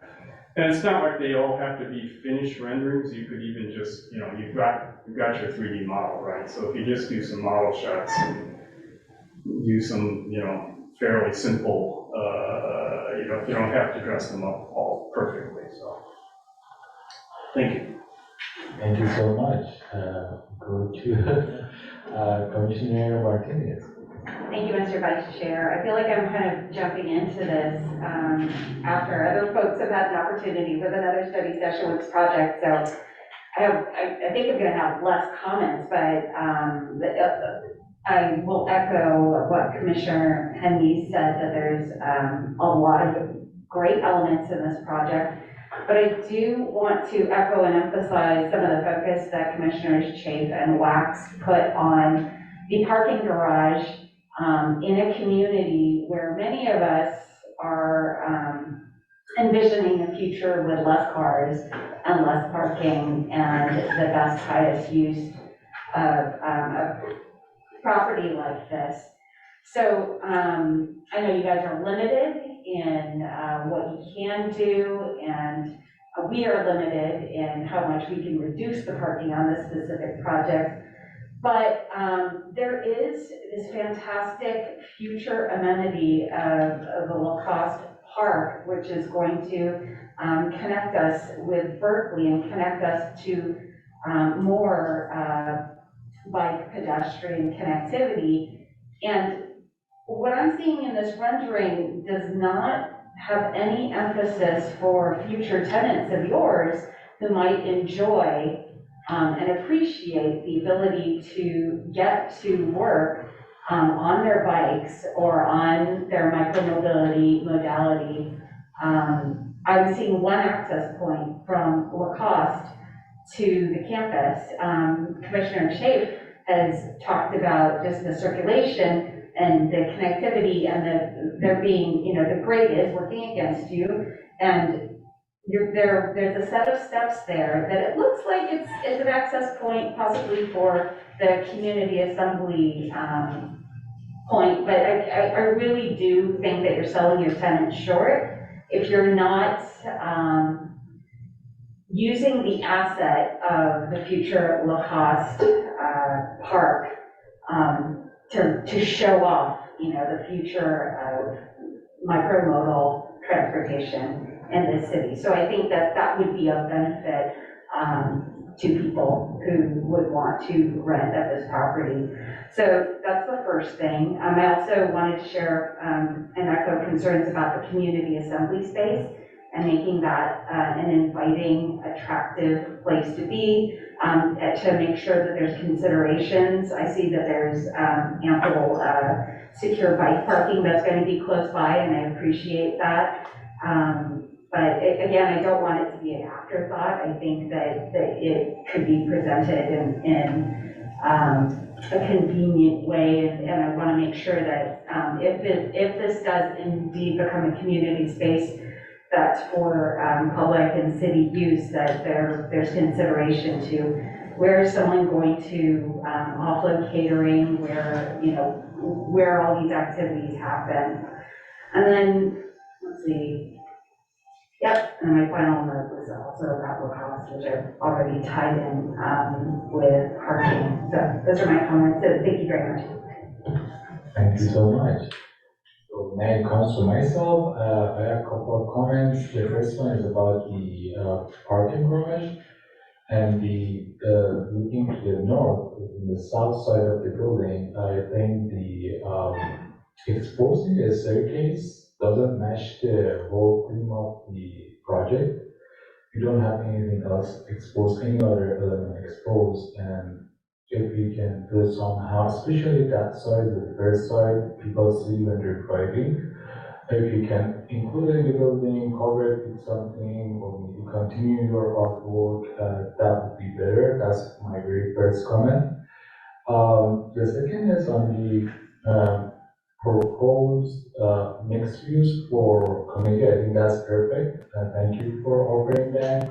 And if you can add another rectangle or another 1,000 square feet to have like 2 rooms, maybe people can rent 2 sides, that would be perfect. And for renderings, if you can pay more attention on details like ADA, because these are what we can communicate well with. And not cropping them, maybe a little wider, see the old buildings, how it looks like, how the material matches the existing buildings, that would be perfect. Other than that, I don't have any comments. Thank you so much. Thank you for these changes. I know you work hard on this. This is amazing. And thank you. I'd like to ask if they have all the direction that they need. Do you have all of the direction? Yes, we do. Thank you. Okay, awesome. Thank you for your time. And thank you, commissioners. We're gonna close this item, right? Okay. I will text Chair Keith Sonny and let him know that we can come back now. Would a break be in order? You'd have to ask the vice chair. Yes, of course. Of course. How much you want? 5 minutes. Okay, you go for 5 minutes. Chair Keith Sonny, you could reconvene. Oh, we're waiting for. Commissioner Henry. Oh, he's recused. Yeah. Did you announce that already? Yes. I mean, for this item with your address? Yeah. Okay. Oh, you're recused for this, okay. Yeah, if we were waiting for him, we would be waiting a long time. Yeah, okay, well, glad I'm not waiting anymore. Okay, this is item 9.2, Christie Avenue Affordable Housing Project. It's a study session, and I think the staff have a presentation. Yes, we do. Okay, so this is the first study session of a city-sponsored 100% affordable housing project. The project vicinity is right next to the Christie Park. You can see that on the screen. It's bounded by Christie Avenue on one end and Market Drive on the rear. And there is something called 59th Street easement that splits the site. So in terms of project background, as I mentioned, this is a city-sponsored project. The council had a study session back in January of last year to determine the redevelopment goals for these city-owned parcels. Subsequently, they authorized the staff to issue a RFP for a 100% affordable housing project. RFP was released in June of last year, and 6 proposals were received. In November of last year, the council selected Housing as a developer for this project.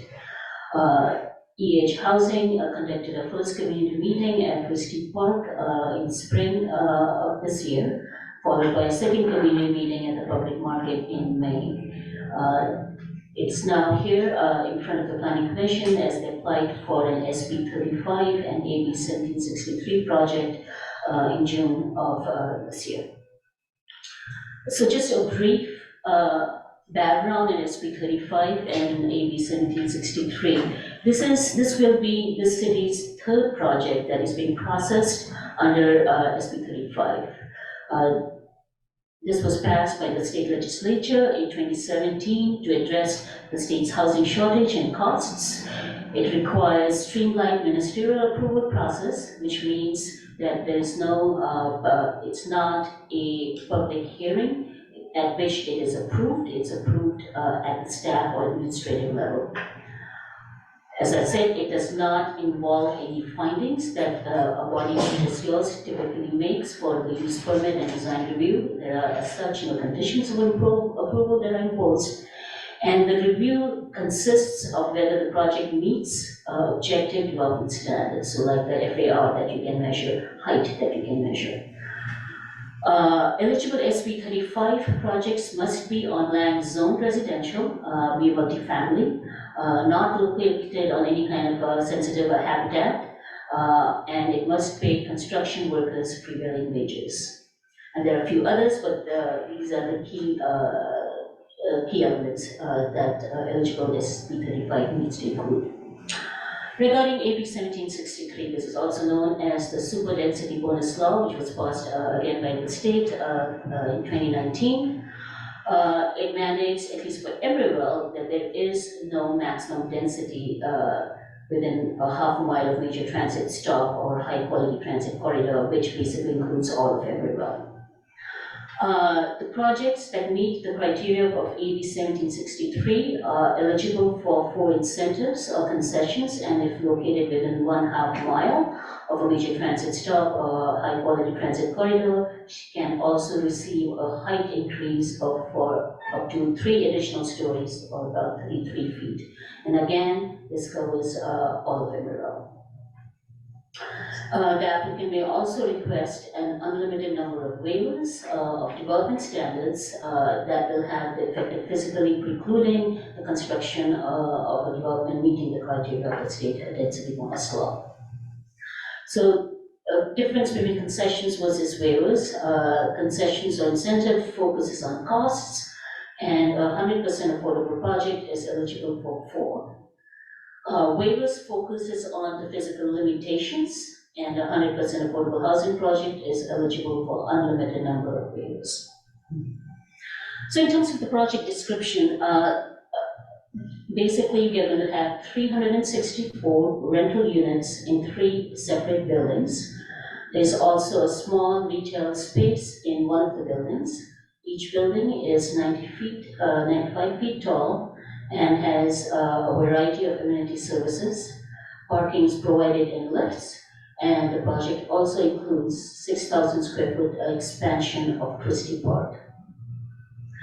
There is a phasing plan associated with this project. It will be completed in 3 phases, with construction start time staggered by at least 12 months.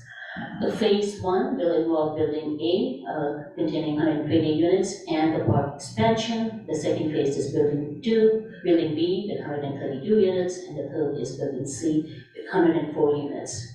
And this is the site plan. So you have Christie Avenue at the bottom, and you have Market Drive on the top. And this is the existing Christie Avenue Park along the northern edge of the parcel. This is the existing 59th Street easement, and they are proposing a pedestrian paseo between these two buildings, which would be close to vehicles and will be only for pedestrians. The unit mix is in front of you. They do comply with our family-friendly unit mix.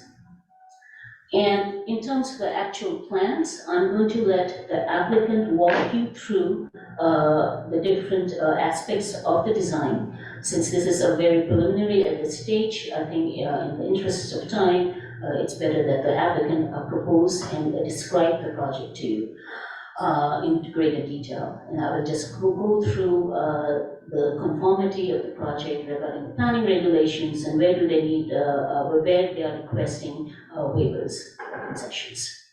This is an MUR zone where residential uses are allowed along with a variety of commercial uses. It's an MUR zoning district, and this is also a site that is between 1 to 5 acres. This is a 2.2 acre site, and proposals do require a mix of uses. And the mix of uses that they're proposing is multifamily and the retail space in building A. FAR, this is in the base FAR is 3 and the bonus FAR is 6.0. Their proposed FAR is 3.5, which means it is more than the base, which is allowed by right, and therefore, and not eligible for the bonus FAR since they have applied under SB 35. So the project will seek a concession for FAR under the state density law. Height, the base height is 75 feet, bonus is 100 plus. Their proposed height of the 3 buildings is 90 feet. As I mentioned earlier, the AB 1763 allows an additional 33 feet above the base here, which is 108 feet. So the proposed height of 95 feet is consistent with this requirement. Density, the base density is 85 units per acre and the bonus density is 170. The proposed density is 166. And as I mentioned, this is more than the base density, which is allowed by right, but AB 1763 allows unlimited density, so 166 units per acre is acceptable under these 2 laws.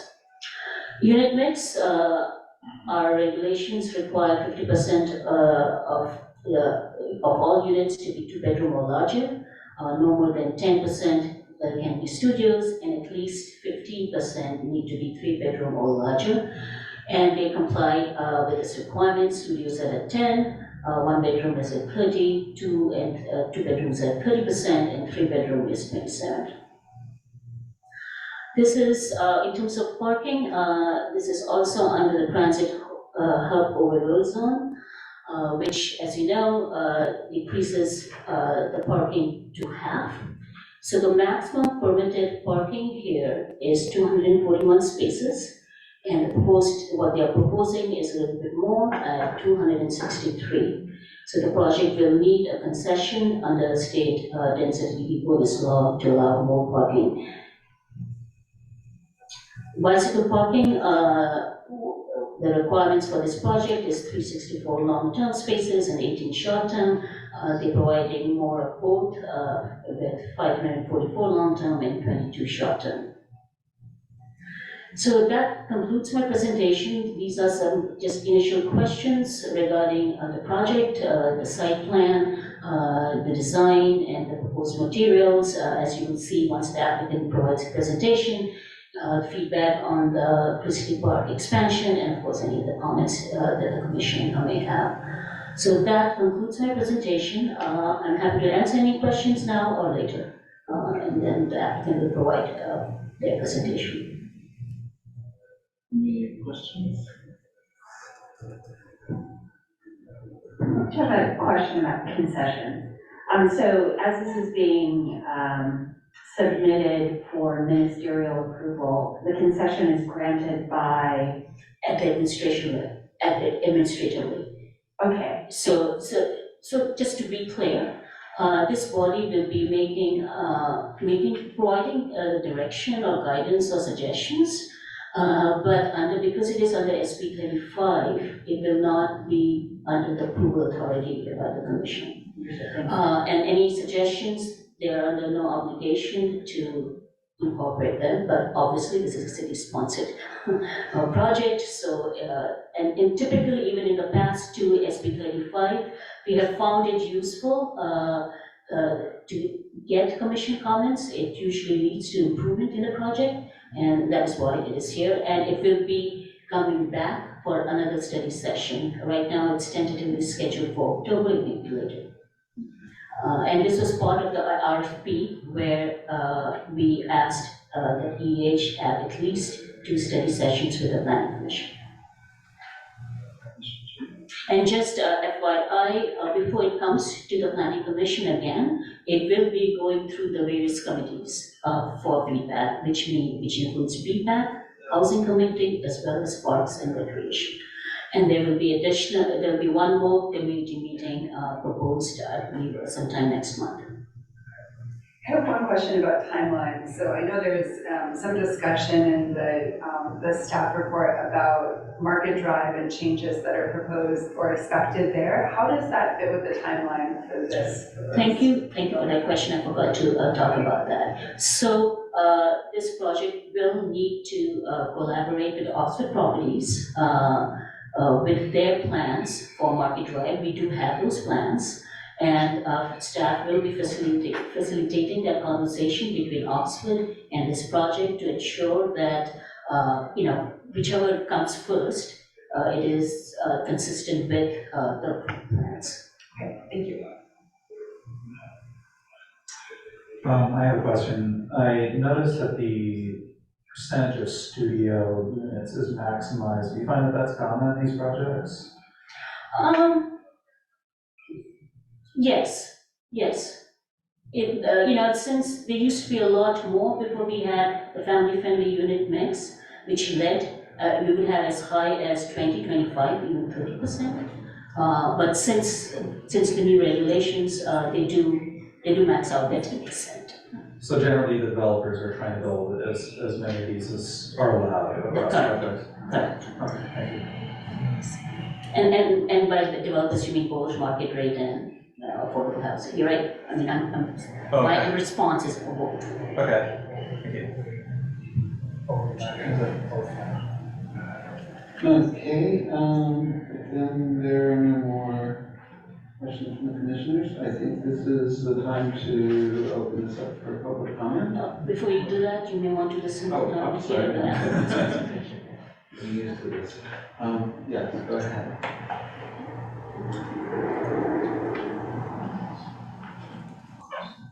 While she's pulling it up, we'll introduce ourselves. Oh, thank you.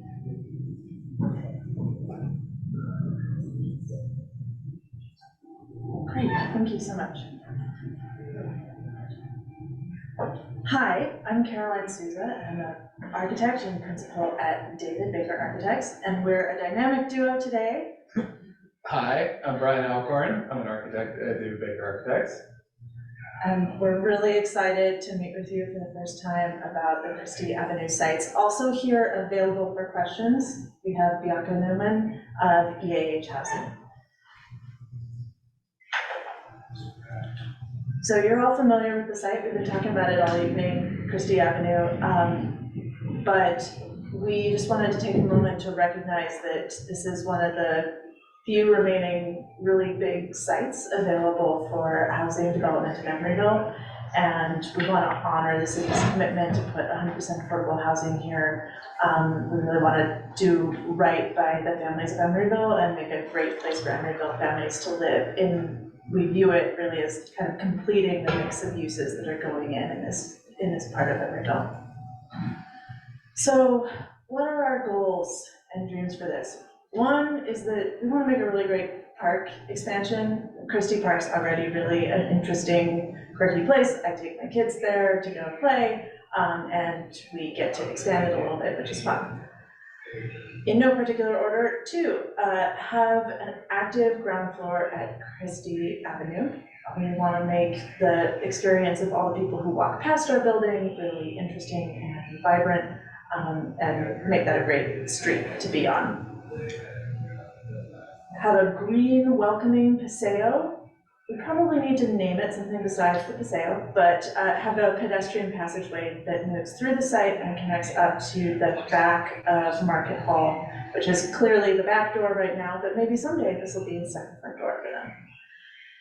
And lastly, just to acknowledge and prioritize making a place where Emeryville families will thrive, where they will have the services that they need, they will have safe, comfortable, healthy homes, and providing as many of them as we can feasibly fit onto the site. So for today, for what you're seeing right now, we really concentrated our efforts for this first study session on figuring out the ground floor, how people are coming and going, how cars are coming and going, all of that is happening. And so we are open to all feedback. We would find it helpful to have your feedback on the ground floor and the way that that works on the site today. Concept design. It's in 3 phases, A, B, C. A is closest to the park, B is next, and C is furthest to the south, adjacent to what is now a 2-story parking garage. We understand that there's a plan that there will be a bicycle path immediately adjacent to our southern property line at some point in the future.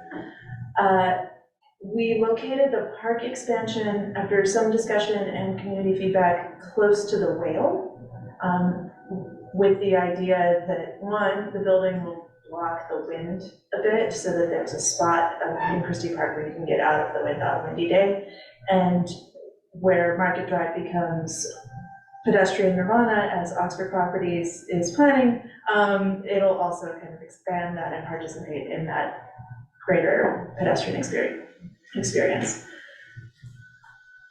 And then you can also see the new cut through to the paseo connecting to the back door of the public market. In terms of the ground floor uses, diagrammatically, close to the park is where we are setting up our retail shop, which we currently have an MOU signed with a nonprofit bike shop. And our thought is it will be close to Christie Park and on Christie Avenue. And we will line Christie Avenue with active spaces of various kinds, but things like lobbies, common rooms, some offices for the resident services and things like that. And then along the Paseo and 59th Street will line it with townhomes. And those will be 2 levels. And our thought is that some of them could have a preference for folks who would operate in-home childcare out of them as part of a great project of providing childcare for Emeryville families.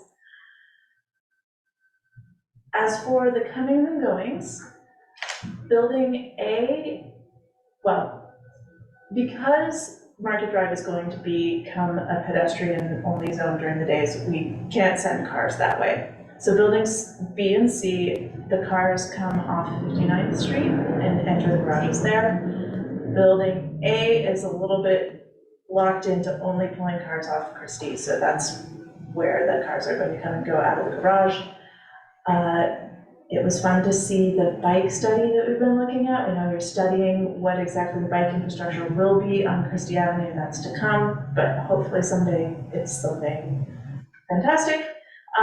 In the meantime, we will improve the pedestrian realm with a wider sidewalk along Christie and this muse through to the Paseo through to Market Drive. Thank you, Caroline. So I'll just walk through and plan some of the things that you've already seen in those diagrams. But yeah, we've got our retail space on the corner there, adjacent to the park. You can see we have lobbies and common spaces lining Christie Avenue, making that a pleasant street to walk on, like Caroline was mentioning. We have the pedestrian way with townhomes lining each side of that. And we also have our garages, which was mentioned. This is stackers. We'll be using lifts to keep the footprint of those garages as compact as we can.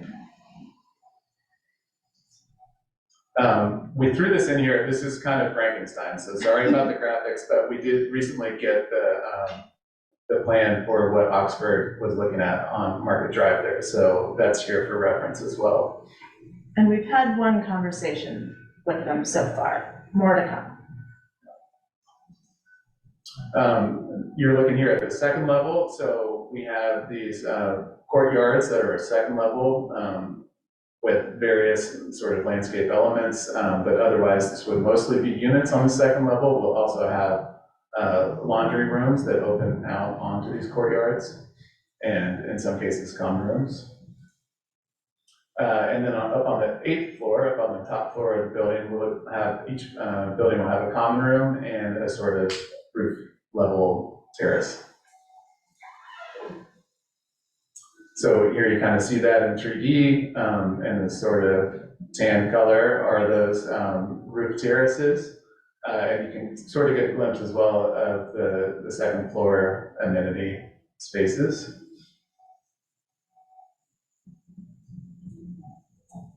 This is the sort of full design as, as a rendering, not as just a diagram, so you start to see some materiality and some windows and things, and an idea of how this will start to look. So here we're looking at the Building C lobby. We have a welcoming door at the corner, and we also hopefully have some nice landscaping and things. We like to do this move we call the sort of the quirky zone, where the upper floors overhang, often the entries on the ground floor, to create some shelter and keep you out of the elements there as you're entering. This is looking at the Building B common room. So you can see on this key where that view is taken from. So here we have a sort of public plaza that joins up with the pedestrian passageway, and also the idea that this common room could open up and you could have events that spill out onto the public plaza. This is looking down the pedestrian passageway, so like Caroline was mentioning, this is lined with townhomes on each side that have a sort of two-level component, and landscape buffer, so there's privacy provided by that. And here we're looking at the park expansion. We have a sort of multi-use court proposed based on our community engagement. We have a half basketball court. We had a strong interest in various kinds of like fitness activities from the community, so I think that's definitely present in this idea. We have a blank wall on this side of the building. On purpose. On purpose, yeah. That could be used for projecting movies and things, and people could either sit on this surface, or there's also like a sort of bleachers that's kind of out of this view that could be used. I wasn't sure about the pickleball. Pickleball? I think it's something that we have talked about. So this is just part sort of precedent, just displaying the kind of energy and like the multi-use aspect that the court could have. So different sort of markings on the pavement, and yeah, just bringing life to the space. And then here you may know the space. This is in San Francisco, a space that's being utilized for the sort of outdoor movie viewing. And we also did want to mention, we have this concept of mobility hub or micro mobility hub. So you may have seen our bike parking as well as seating the requirements. We have this idea that, the sort of last mile is an important aspect of travel in this part of Emeryville. So we're thinking about incorporating as well, things like lockers, spaces to charge electric cargo bikes or electric scooters and things like that. And so we're holding a lot of space for sort of a micro mobility hub right now in each of the buildings. This was about stuff that was covered, I think, kind of by staff, but do you want to go through it? Yeah. Yeah, Mira did a much better job explaining this than I did, but we are pursuing SB 35 and AB 1763. High point of AB 1763 is that it essentially gives us unlimited density and some extra stories for incentives or concessions and limited waivers. So we started this by saying, yeah, we're definitely going to need a concession for the courts. Our upper level courtyards are a little bit narrow in comparison to the height of the building, because again, we're trying to get as many homes as possible into the buildings. And then the staff report noted that we'll need a waiver for FAR and concession for parking. And then, you know, we're still preliminary. There could be other things that come. You'll be hearing from us again. In terms of schedule, next time you'll see us is most likely in October. Here's what we've done so far. You've already seen this. I'm just going to skip ahead. And then our hope is to finalize our entitlements at the end of this year or early next year and break ground fall 2025 on the first phase. And because of the way that affordable housing gets financed, the phases have to be separated a certain distance. So it'll take us a while to start them all, but we will work our way through to building C. One project, 3 phases. This is just the unit mix again, but yeah, I think that you probably saw this earlier. We have 364 units total. Again, yeah, just some of the stats that, yeah, we've covered all that. Move on to this. Here is our plan. We thought we'd throw up the ground floor plan for reference as we ask for feedback and also answer questions.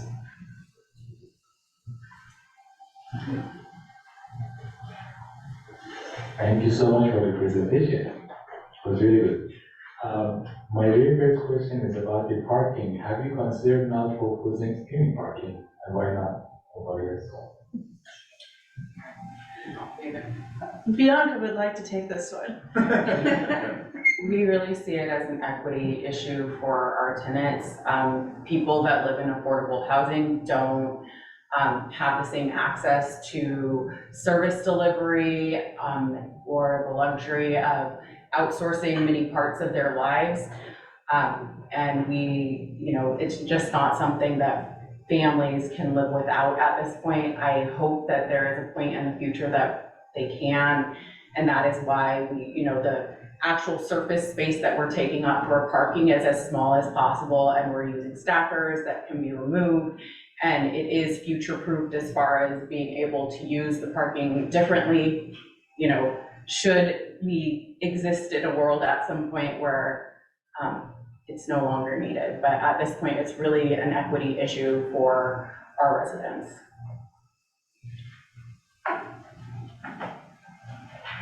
Thank you, Mr. Chair. I have a few questions. I think I know the answer, but will you just confirm for me that you maximize the density in the envelope so as much as you can now that we have this new element of the project being submitted under SB 35 and 1763?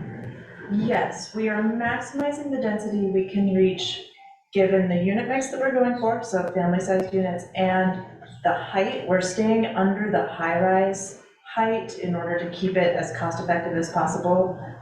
So within that approach, we feel pretty confident we picked like the most bang for the buck building configuration.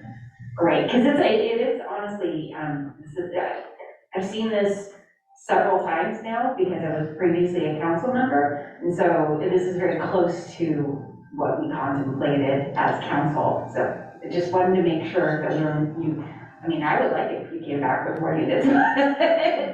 But, okay, suffice to say, you kept the maximum configuration for, under your limitations. And then I just had a couple of other small questions. One was, so you showed a movie screen on one of your slides in the city of San Francisco. Now that one appeared to be at a higher height and at a different angle than a blank wall. So I just want to make sure that if we're including a blank wall, like, are you Are you thinking seriously about a movie screen wall? Oh, yeah. And this is kind of a question, so I'll pose that as a question.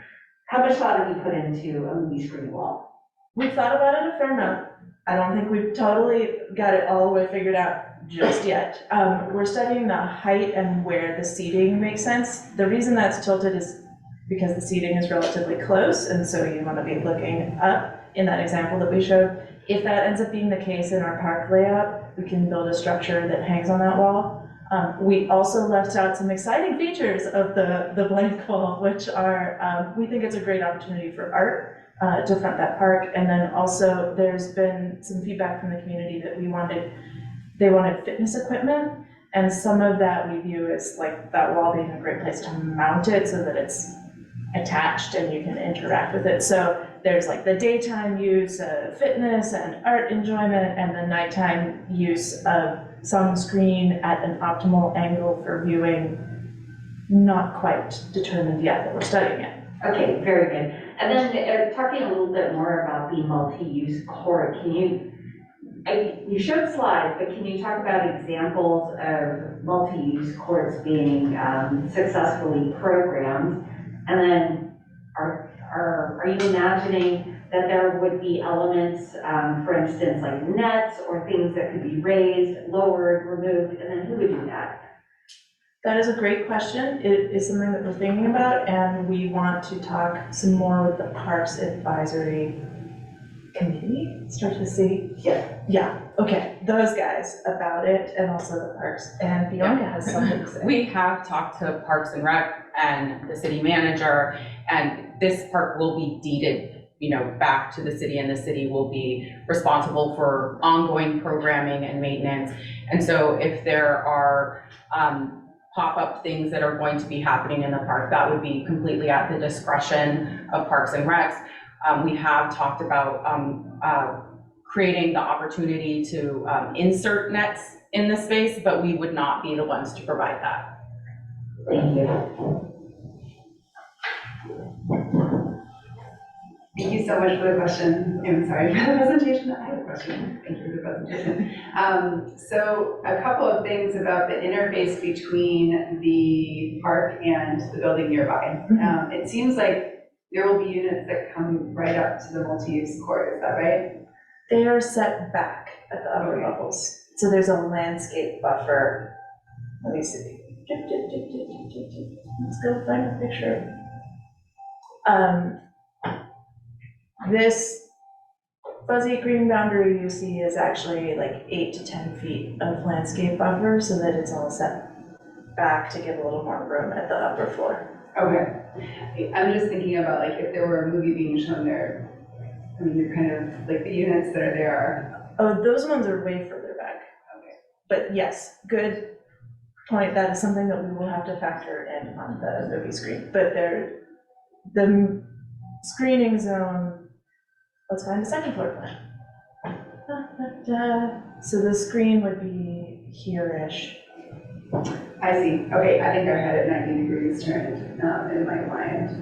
So there's none that, there aren't any that are like adjacent to it, like they're all kind of set back there. How do you see it?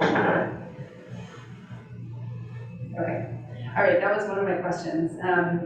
Another question I had is that I saw mention of an after-school area. Is that something that would be programmed by the city, or has that been discussed yet? Each after-school space is programmed by the resident services provider who.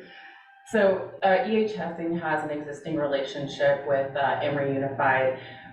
We would draw on that relationship probably in this instance as well to work with them for after-school help.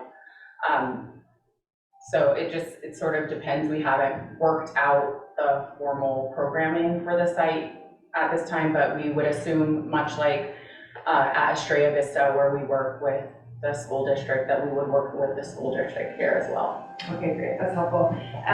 In general, what was the feedback that you got from the community sessions, the listening sessions? Like, was there any overarching theme or big takeaways that you could summarize quickly about, how did it change your thinking, or what are some of the themes that emerged? Well, we moved the park.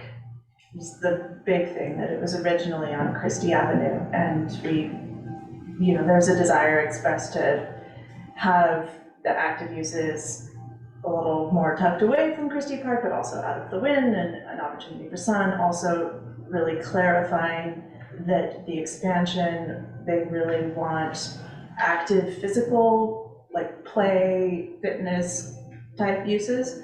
So that's the park that comes immediately to mind. And I will just say, we did our first community outreach meeting at Christie Park, and we heard so much about the wind and experienced it firsthand. And that really was a big shift in our initial layout of the project overall. But I think in general, it felt like pretty well received from a lot of neighbors, and the Paseo connecting to the back of Market Drive was, I think, something that people that lived across the street were happy to see. Yeah, we received a lot of positive feedback about it, the Paseo in particular. Great, and then my last question for now is that there's a mention of the building, at least one of the buildings, being a refuge from heat and air pollution. Can you talk a little bit more about how that's coming into the design? Sure. It's not the sort of thing that we will get into tons of detail into the entitlements process, but we know that our residents are often a little more vulnerable to health issues, and so having heat and air filtration up and running as consistently as possible is really important for them. Meanwhile, there's been this code update such that the buildings have batteries in them, which is cool and interesting and affords intriguing opportunities that we will get into both as we get further down the way and as that technology develops. So I think that there's some resilience work to be done as we get into each individual building. Thank you. Can you call the amenities for these spaces indoor amenities again, please? Each building will have at least one common room, at least one after-school space that we've talked about, shared laundry, resident courtyards that you can see here on the podium, and a roof deck. They all have at least a small rooftop amenity space right now. And corridors of daylight. Am I missing any? Resident services, mobility hubs, package rooms. And we do envision this functioning as a single development once all three properties are up and running. For tax credit purposes, there are minimums and each building has to stand alone, but internally we're working on essentially cost sharing agreements and service sharing agreements across the three buildings. And so we're working out services plans so that there isn't a huge duplication of services in each building, that each of the community serving spaces is unique and provides a different opportunity for the residents. I have the last question, which is like in continuous thing that you brought up. I think on some projects they make the first two floors of the building shared, so these people can easily use amenities in these buildings. I see we have a script here, so for the building C we cannot do anything, but have you think that connecting A and B on the first floor somehow, or not? And do you need to have the pedestrian way, or that's something you just proposed it because of the lighting and the units upstairs? If Bianca can make the financing work, I can connect them, but I will express an opinion here. This is my opinion, but I think that the connection between Christie Avenue and Market Drive is really important here in order to make a more vibrant, pedestrian-friendly, connected neighborhood. So I would be really reluctant to put any sort of connection that would block it at the ground floor. Thank you so much. It's been my experience when looking for housing units that ones that are already built are usually better. So I'm kind of curious about why construction has to be staggered based on the way these things are funded. So affordable housing financing, essentially most sources we get one shot a year. So, you know, tax credits, there's 2 application periods during the year. But for the state funding sources, we get 1 shot per year. And so the idea that you would submit for multiple projects, and there are developer caps as well. So there's only so much money that any developer can be awarded in any given year. And so that also limits our ability to try and dual track things. Although we will dual track the first building going after 2 state funding sources simultaneously in hopes of like getting things moving quickly. My other question is, and Commissioner Martinez already approached this, but is there anything that is within the city's power that would allow you to build more units of the same quality as what you have proposed here by any reasonable amount? That is it would be very difficult to do. One, if we go past the height that we're at right now, we're kicked into high rise, which has just a ton of additional requirements surrounding it. And then we kind of program them at these sizes because of the funding limitations. So you're limited to $30 million, or I think now the last round it's $35 million per project for funding. And so there's a point at which, you know, like just going up 1 story isn't worth the cost. You have to like make a jump, and it has to be like 4 or 5 in order for those costs to sort of pan out. But it would mean quite a lot more, a much larger contribution from the city to make that work. Yeah, we're sticking to a sweet spot somewhere around 130 units a building. Yeah. That's about what we know we can get funded. Okay, thank you. Thanks for the presentation. I actually reviewed this project as part of the housing committee in April. I was noticed that they changed the location of the park.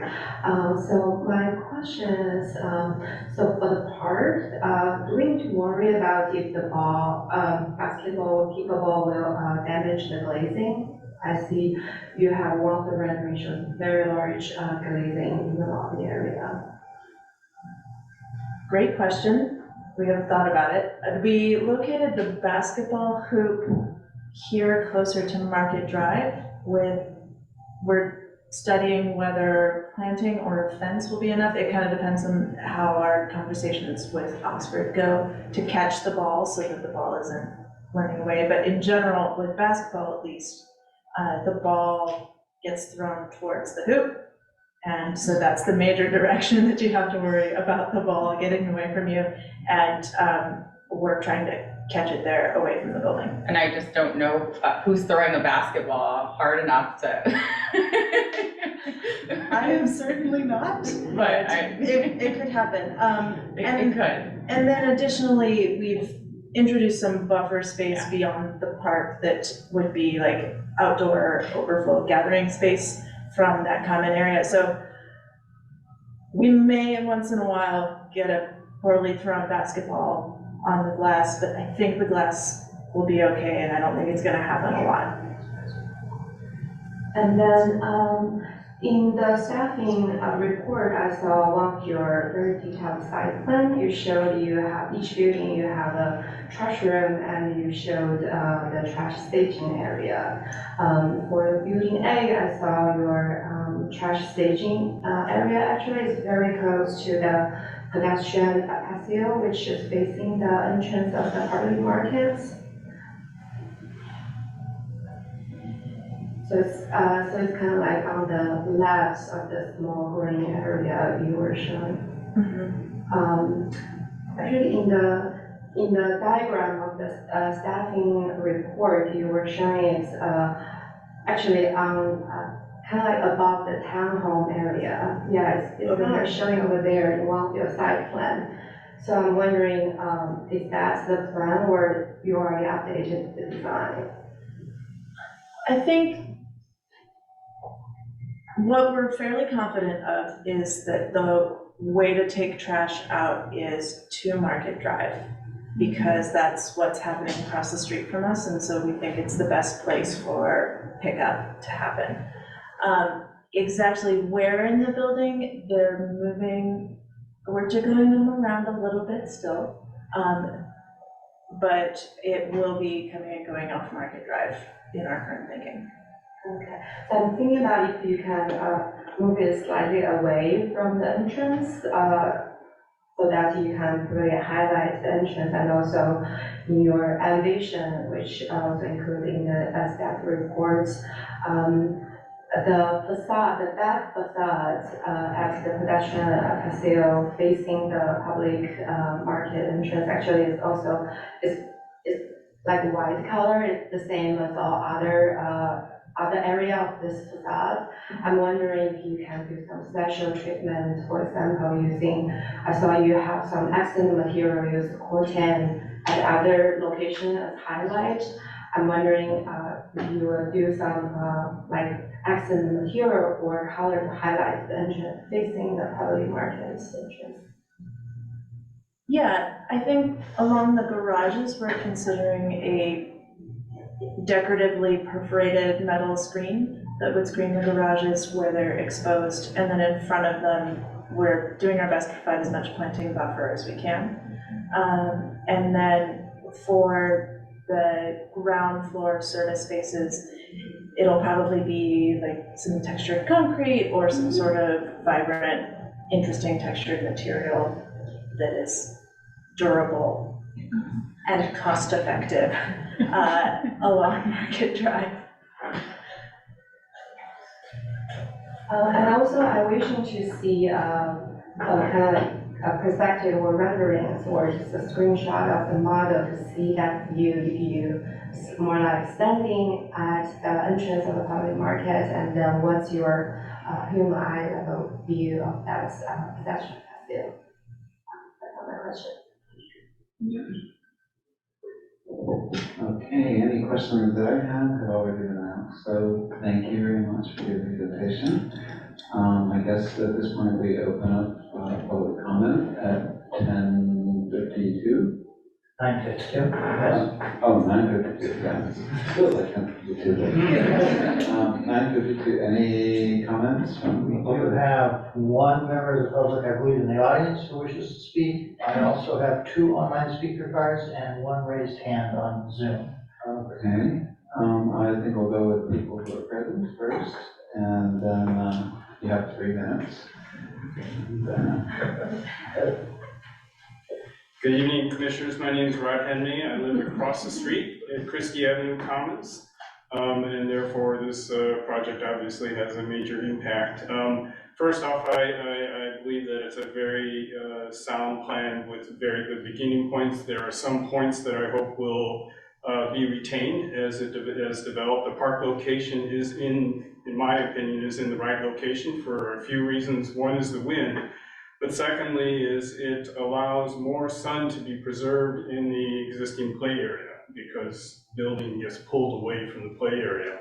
And the space is, instead of having a tall solid wall against the play area, now you have the space essentially doubled. So I think that's great. I agree with the overall general massing.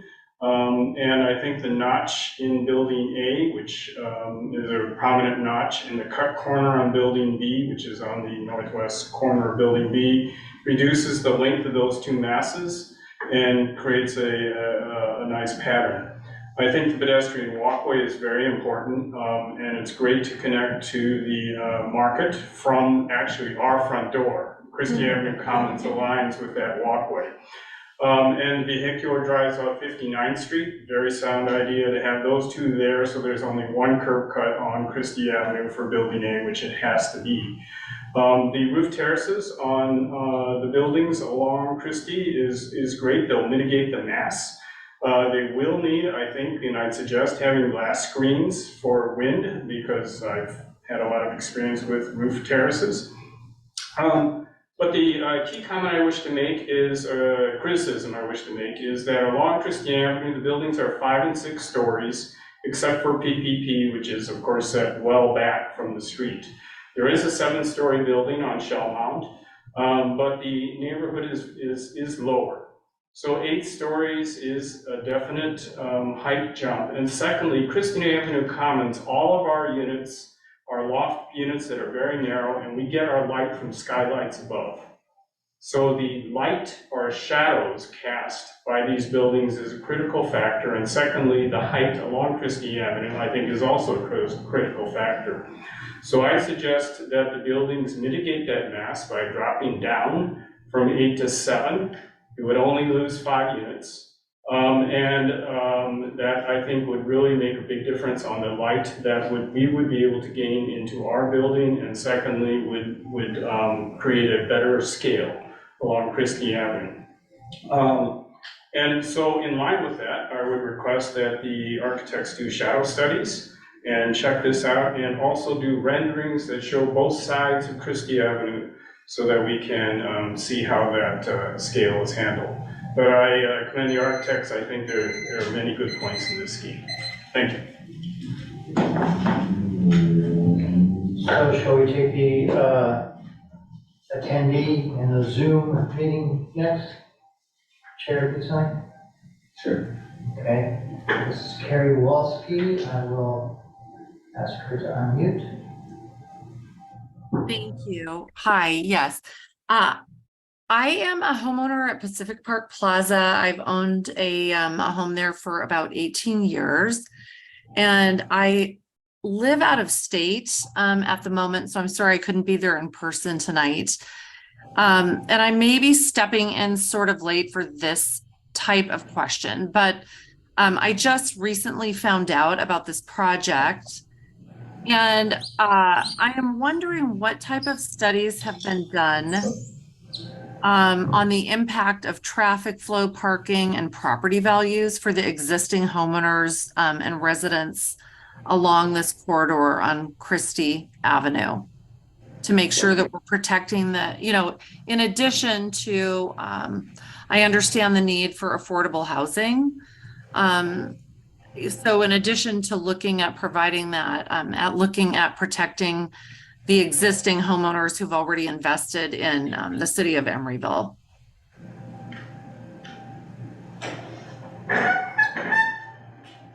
Okay, is that a question or? Well, that's yeah, a question, yes. We will take your question under advisement. We don't typically respond to questions from public speakers during the meeting. Yeah. But we will note your question. Thank you.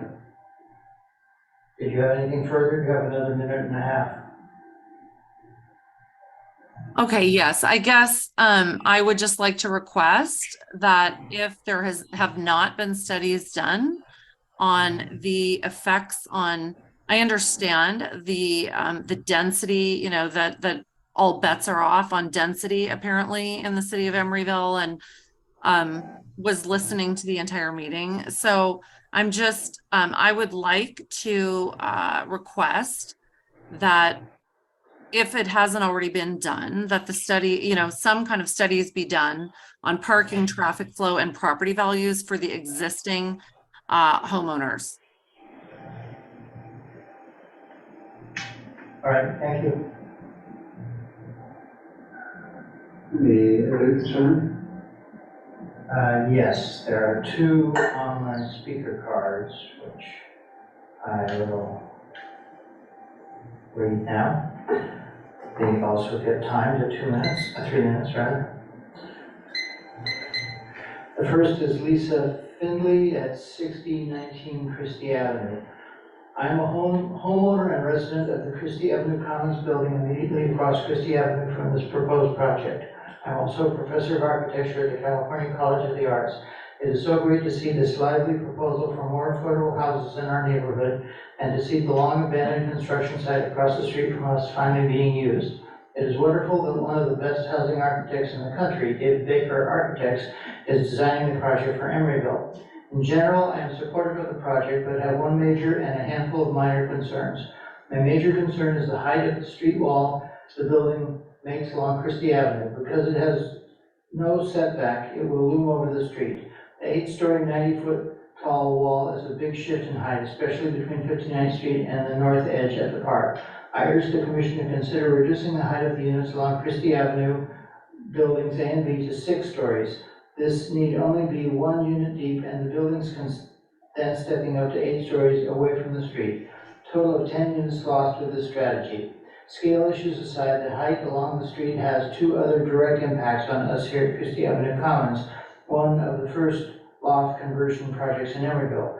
One, it poses privacy issues for the units facing Christie Avenue, since all units in the building have large skylights to make up for the single exterior wall exposure. And 2, it will cast our buildings in significant morning shadow though no shadow study has been included in the proposal.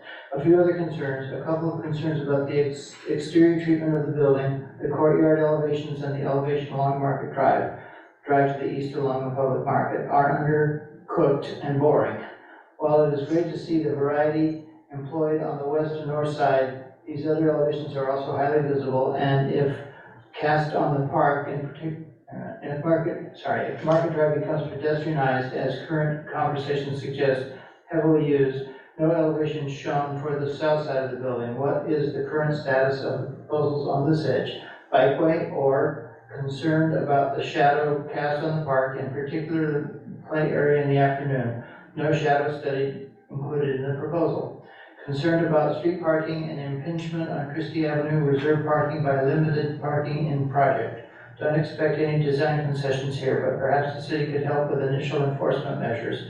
Finally, as a longtime resident of the area, while the roof decks on level 7 look great and would have some wonderful views, they would frequently be completely unusable due to wind. Pacific Park Plaza Tower adds an extra level of the already strong winds coming in off the bay. This is particularly true in the afternoon, but also occurs other times a day due to the tower. The usual tools of wind analysis need to account for the tower. Thank you for the opportunity to comment. And 4 seconds to spare.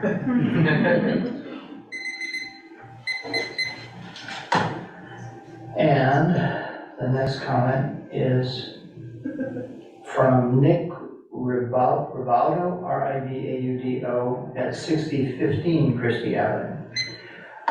Overall, I am in support of this project and its aims. I have 2 primary concerns I want to highlight for careful reflection. Given the number of units planned, parking and traffic flow along Christie Avenue will need to be carefully planned around. This is not a small increase in potential cars in the area, and with multiple other projects planned in close proximity, the assessment needs to consider the bigger picture of impact, not just the project itself in isolation. Christie Avenue does not have ample parking as it stands, and the increase in recent housing businesses in the area have increased traffic flow negatively in the past years. This trend will only continue in a negative direction if the city is not cognizant of the impact new projects such as this will have. 2, the overall height of the building is something I disagree with, and I hope that the city carefully reflects on this. The majority of buildings surrounding this project are far lower in height, most notable the apartment and condo complexes in the immediate vicinity, with the exception of PPP. The impact such a building height will have on the living situation in and around the area due to shade and visual impact will be jarring. The neighborhood has trended positively in visual attractiveness with the addition of Christie Park, Public Market, and other projects in recent years. This building height and overall size impact will take a step back. Please consider lowering the approved height for this project. Kind regards, Nick.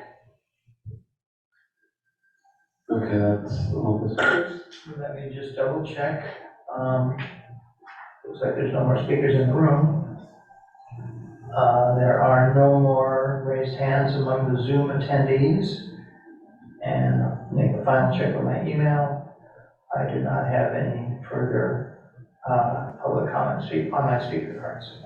Okay, the public hearing is closed at 10:04. I'm going to bring this back to the commission for deliberation. Let people. Yeah. Thank you so much for this presentation and design. You work very hard. This is amazing. And comes to parking and equality. I think when you rate it, having about 40 to 50 units more and not having parking garage would be heavier on my side. I'm still not convinced that we have parking garages around building which can be used by public and are block away. And we have a grocery store, Trader Joe's 2 blocks away. I'm still not convinced why we have these many parkings or why we are not removing all of it and add 40 to 50 more units. When it comes to equity, I'd rather to see gyms. I'd rather to see swimming pools that people with more wealth have access to it. But for affordable people like housing, they don't have access and going to gym and having subscription for a gym is hard for them. So I would recommend to check the ability to remove all the parking or make it half and add more to the units and the community spaces. That's my very first comment. The second one is for the next hearing or study, I wish we have some pedestrian high-level renderings. It doesn't need to be finished, but we can see, okay, what's going on around, how tall are the other buildings around us, and how this building looks like next to the other in the context of other buildings. That's all my comments for this project for now. Thank you.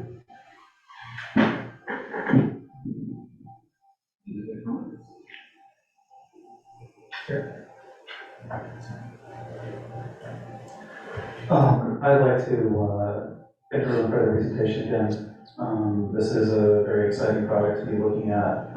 Certainly, when I'm explaining to my friends around the Bay Area what things make me proud of Emeryville, the Israel Vista project is one of those. Anytime we're able to bring on a lot of affordable housing, or just our general efforts towards bringing online affordable housing in the city are very important to me, and obviously they're important to the city. And so, yes, I'm very excited to see this. Some details. I really appreciate the courtyard overlook over the park. I go to a lot of our public spaces very late sometimes just to check them out. I feel very safe doing this, partly because I know our community, but also just I'm big. Most of my friends are some combination of disabled, queer, femme, service industry. These are people who, despite all of my anti-car and parking ratings, I recognize often need cars in order to make their living and support their lifestyles, no matter how much I'd like to see it. Otherwise, I've taken plenty of night buses, and I know realistically, if I had something like, kids or any number of other things, how suddenly unviable that option is. So, as much as I hate to say it, I really do support parking for poor people. They need it. The way I think about it, because I've had so many of these conversations over the years, and what I try to communicate is that our ideal is to make people need them less. And this is something that I'm focused on a lot, and I have a lot of conversations with people about why transit or cycling does not work for them. And we're trying to work on those problems, but it's never going to be 100% for everybody. The ultimate solutions have better answers, and hopefully someday we can get down to zero parking. I really like the distribution of loading zones. That's a detail I really appreciate. It looks like as important as loading zones are now to modern residential buildings, that's going to be well taken care of. I'm not in favor of reducing affordable housing units for just about any reason. I also have to be bluntly honest. Public policy, all of this stuff is best considered to some extent to be triaging a lot of conflicting concerns. And I think that realistically, one of the areas of least concern for public policy is the long-term value of Bay Area real estate. It seems to be something that is taking care of itself with just about no help except for the inaction of cities. So yeah, there's been actually a lot of parking is coming online in this district, period. That is a fact. This district is got a lot of development coming into it. It's getting a lot taller. There's a lot of parking being added. It is changing quickly. It is something that I think that anyone who is looking at the total picture should be very concerned about. It's a lot of parking spaces, but that is unfortunately the phase that we're going through in the direction of this district. Yeah, that was all of my comments. Thank you again so much.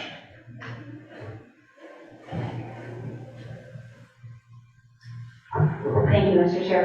I think I sit somewhere between Commissioners Graham and Wax in terms of parking. I would like to see it reduced if it could. I'm sorry. I know you can't get zero parking. I know there are going to be families and people who need a place to park their car, but I think if you were here for the ATP session earlier, you'll see the path that the city is on, and as Commissioner Wax so aptly put it, we want to make those choices available and easy for people to not be in their cars. So I hope you'll take that advice and make sure that bike parking and access to transit are robust features in this development. I just want to give a nod to EAH. The city has had a long-term relationship with EAH and has partnered with EAH and continues to partner with them on multiple projects that are very successful, I think, for our community. The city has been accused of focusing some of our low-income housing in different parts of the city. I think this is a really good example of putting low-income housing in a part of the city that is very vibrant and well-loved and visited by people outside of our community. When the whale appeared in the public market park, the amount of people that I talked to who were using that park as a destination, bringing their grandchildren from Richmond just to play at that park and then to enjoy the amenities at public market was really remarkable. So I really look forward to expanding that park. I guess that'll dovetail into my comments about the expansion of the park.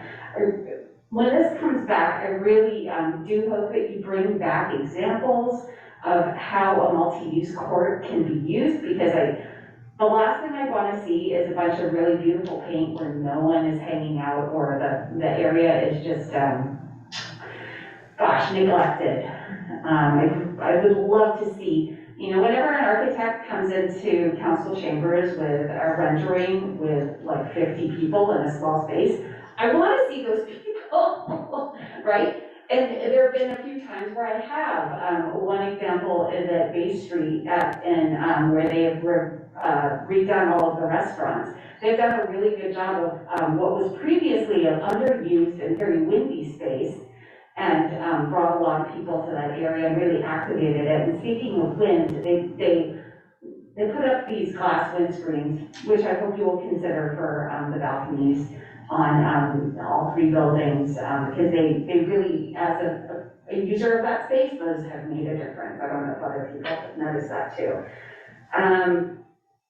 What else did I want to mention? I also, I'll echo what I've heard from one colleague, is that I'm not interested in reducing units. If anything, if you found a way to build more units, I would ask you to look in that direction. But it sounds like the math that you did when you turned in your first proposal is reflecting to be, what it should be. And I appreciate that, we're not going to have any huge surprises, although in that case, I would welcome that surprise.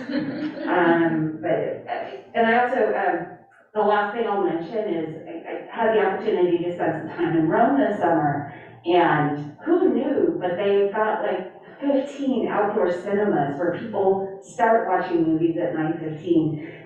this actually is a very ideal space to replicate that kind of outdoor nighttime entertainment. I really appreciate the sawtooth windows on the units of Building A, the ones that are facing towards Market Drive, because that actually like keeps the sight line. If people don't want to watch the movie, they don't have to see it. But I hope you're considering the sound on the interior of the building, if that type of use is actually something that we go with. But I think that can be really, really successful. I have seen movies in Christie Park, and wind is a factor in people's enjoyment of that outdoor use. And just thinking about the extreme heat events and how they are going to be more and more common, Emeryville was 72 degrees on a day that Walnut Creek was 96 degrees, on a day that Phoenix was 113 degrees.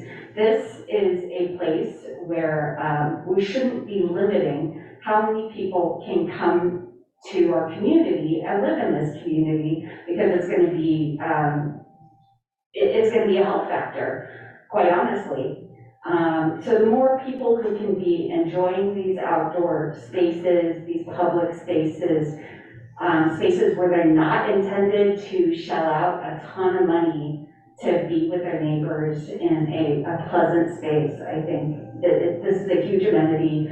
I also just wanted to call out, I really loved in one of the slides how there was a dotted line that showed the walking path between the Paseo and the interior of the public market. And I really appreciate that thinking. I want you to continue to think about the neighborhood and someone walking from Mr. Henry's building through the Paseo all the way into the public market to get that bowl of ramen. Like, what does that entire experience look like for that person? And so I just wanted to share some appreciation for the developer and the architect.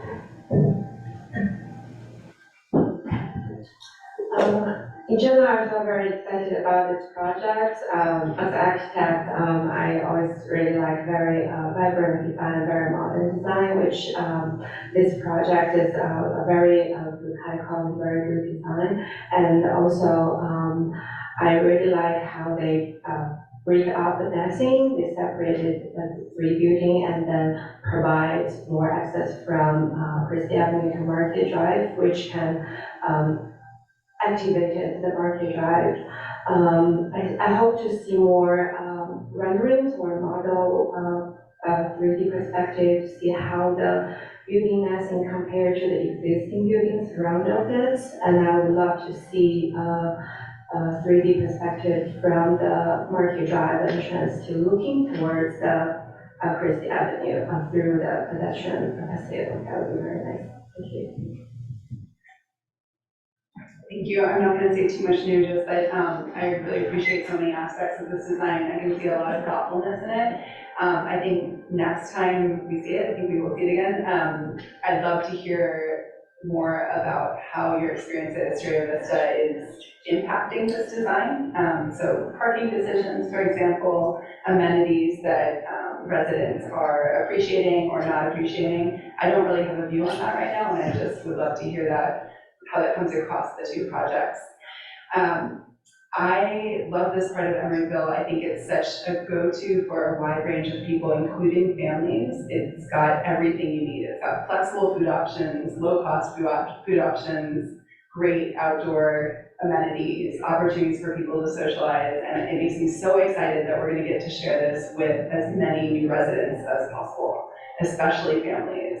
So anything we can do to maximize the number of people living here and to maximize their enjoyment is great by me. I appreciate that there are concerns from neighbors, and I think that those are thoughtful concerns. I do think that we're living in a very urban area, and that there was a vision for this to be an urban core, and that there are hard trade-offs that need to be made to satisfy everyone. I'll just point out a few more things. The mobility hubs, I think, are very well thought through. They represent a lot of what we're trying to do. it's really impressive to me that you already have an MOU with a bike shop provider. Also seems right in line. You're thinking about in-home childcare. That's something that we just heard earlier may not be feasible in certain parts of the city that are not far from here. So if we can make it happen in this building, it's amazing. I mean, this is what we want to see in the middle of Emeryville. And your project seems to be evidence that, or have some sort of evidence that we can make all of these happen in one project, which is great. So keep going. Thanks.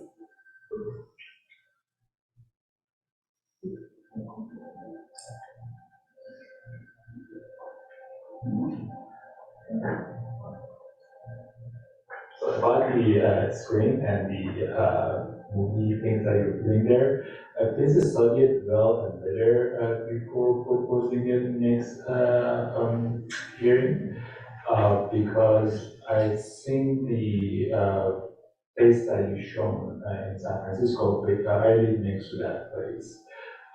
It works, but there is a company rented that space, they don't use it for anything else, and it's managed very well.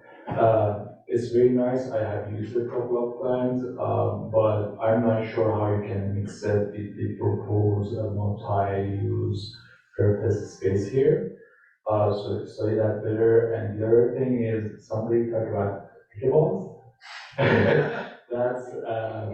That's easy, that's the easiest sport because any age can use it, and I've seen lines for pickleball courts, so if you'd like to hear more about this next time, and that's it.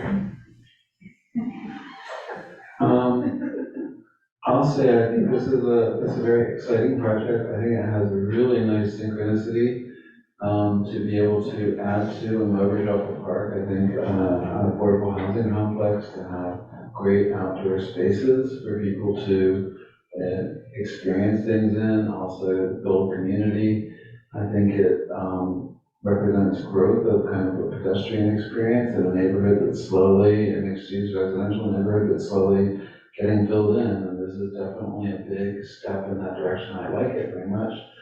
I do share some of the concerns about parking that have been expressed. I do understand your point about the need for it, but I also think that there's sometimes an element of induced demand that happens, and that if you facilitate, as Commissioner Martinez was pointing out, if you facilitate further uses, if you make it easier to use mass transit, if you make it easier to use other car, private, car vehicles, I think that's good. So if you're creative about that, I think that would be nice to see. I'm happy to hear that you're making the parking space very repurposable, and hopefully you can move in that direction. Small thing, if you have the bikes shop there, it might not be bad to have a full library concept involved there, because then you can have people do their own maintenance, and I think that's always a little nice thing. I would back up a lot of what the other commissioners have said, and I look forward to seeing the next iteration of this. It's very good. Do you have any questions for us?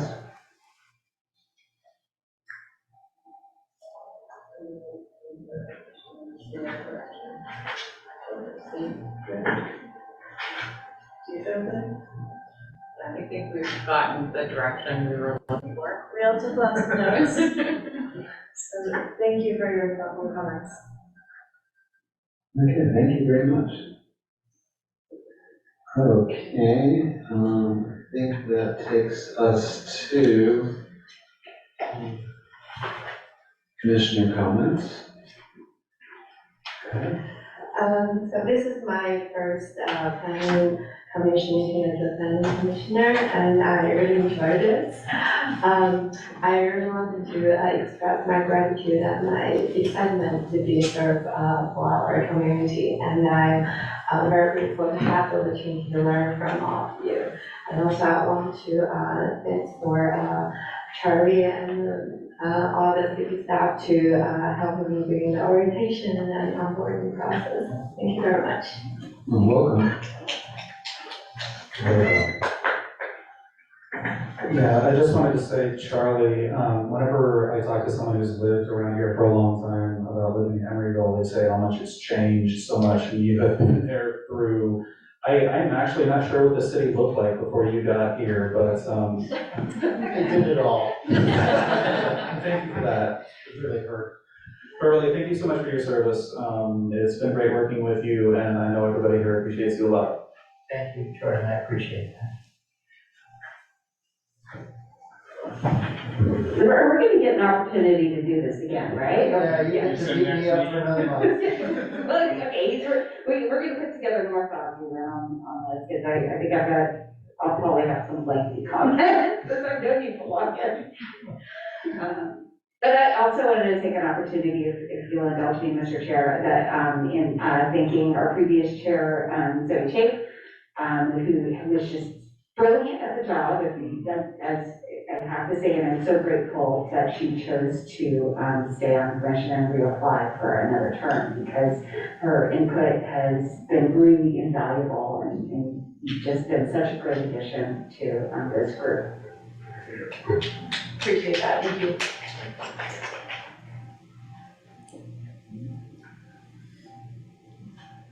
Okay, well then,